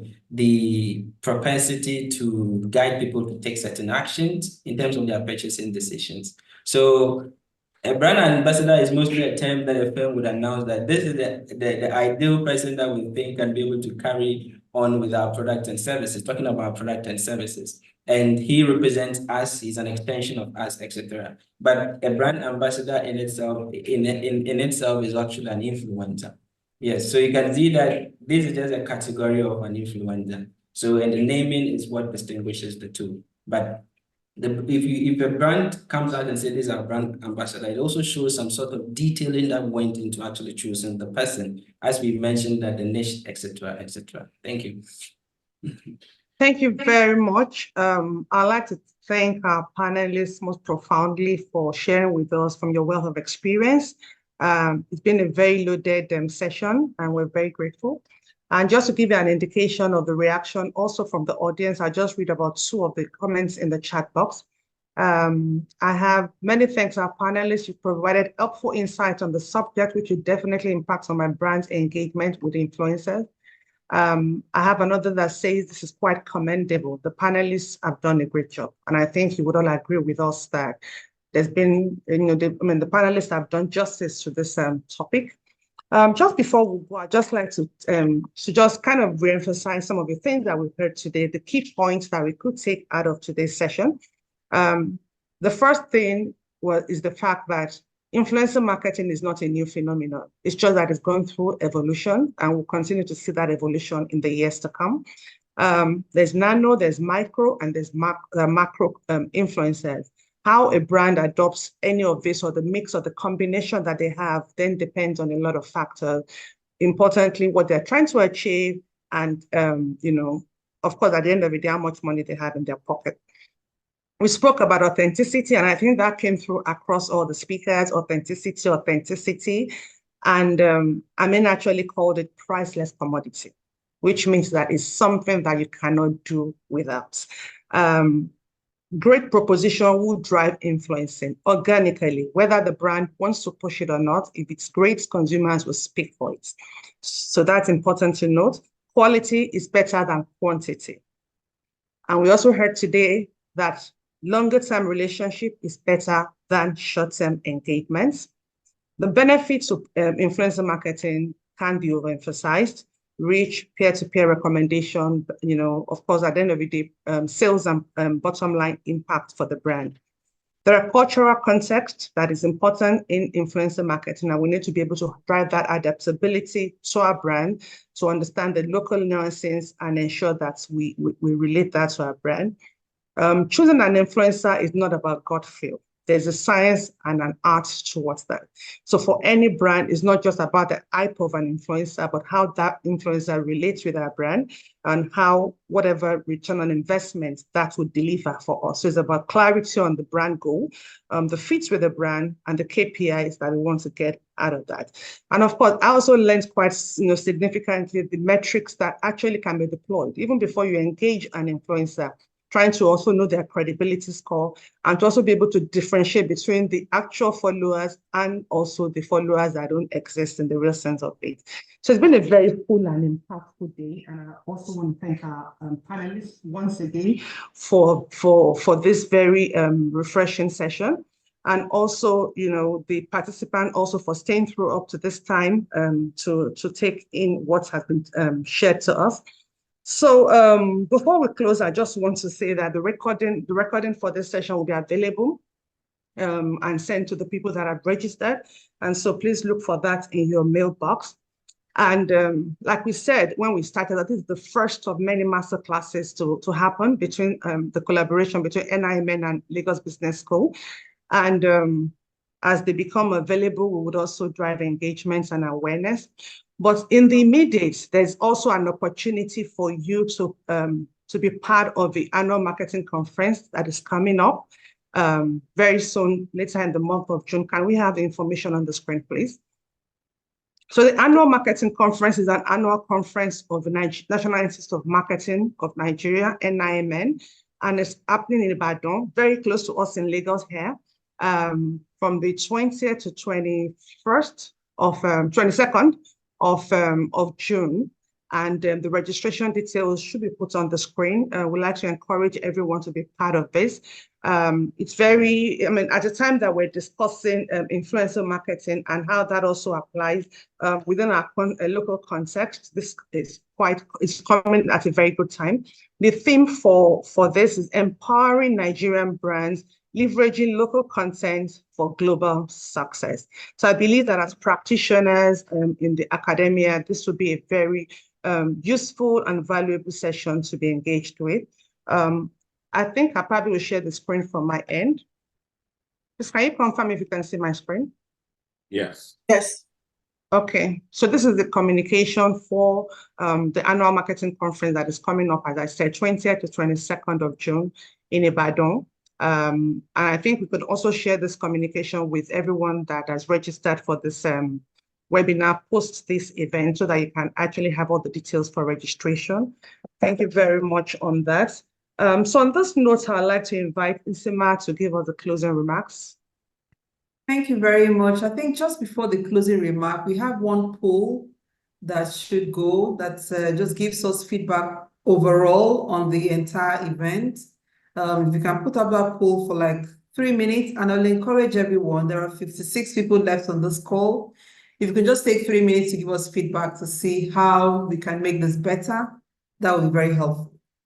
Thank you. Is anyone engaging on the poll? Okay, so while that's going on, okay. We don't have any completion yes for the poll.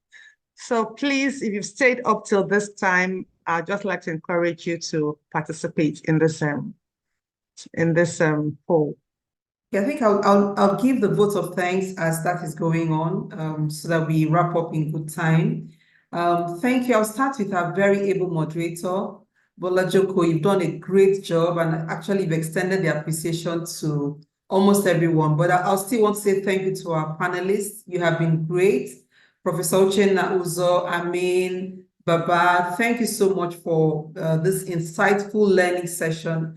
I learned quite a lot, and we just keep learning. So thank you. Thank you to our president for creating this platform, IDNA, and to the entire planning team led by Benita, the Learning and Development Subcommittee of NIMN. Thank you for this platform. It's been very, very enriching for me and for everybody else on this program. The Lagos Business team, Lagos Business School team, who are also part of this planning team. Thank you, and especially to our technical colleagues in the Learning Innovation Unit for making this platform seamless. Thanks to the hybrid platform for us to carry out this session.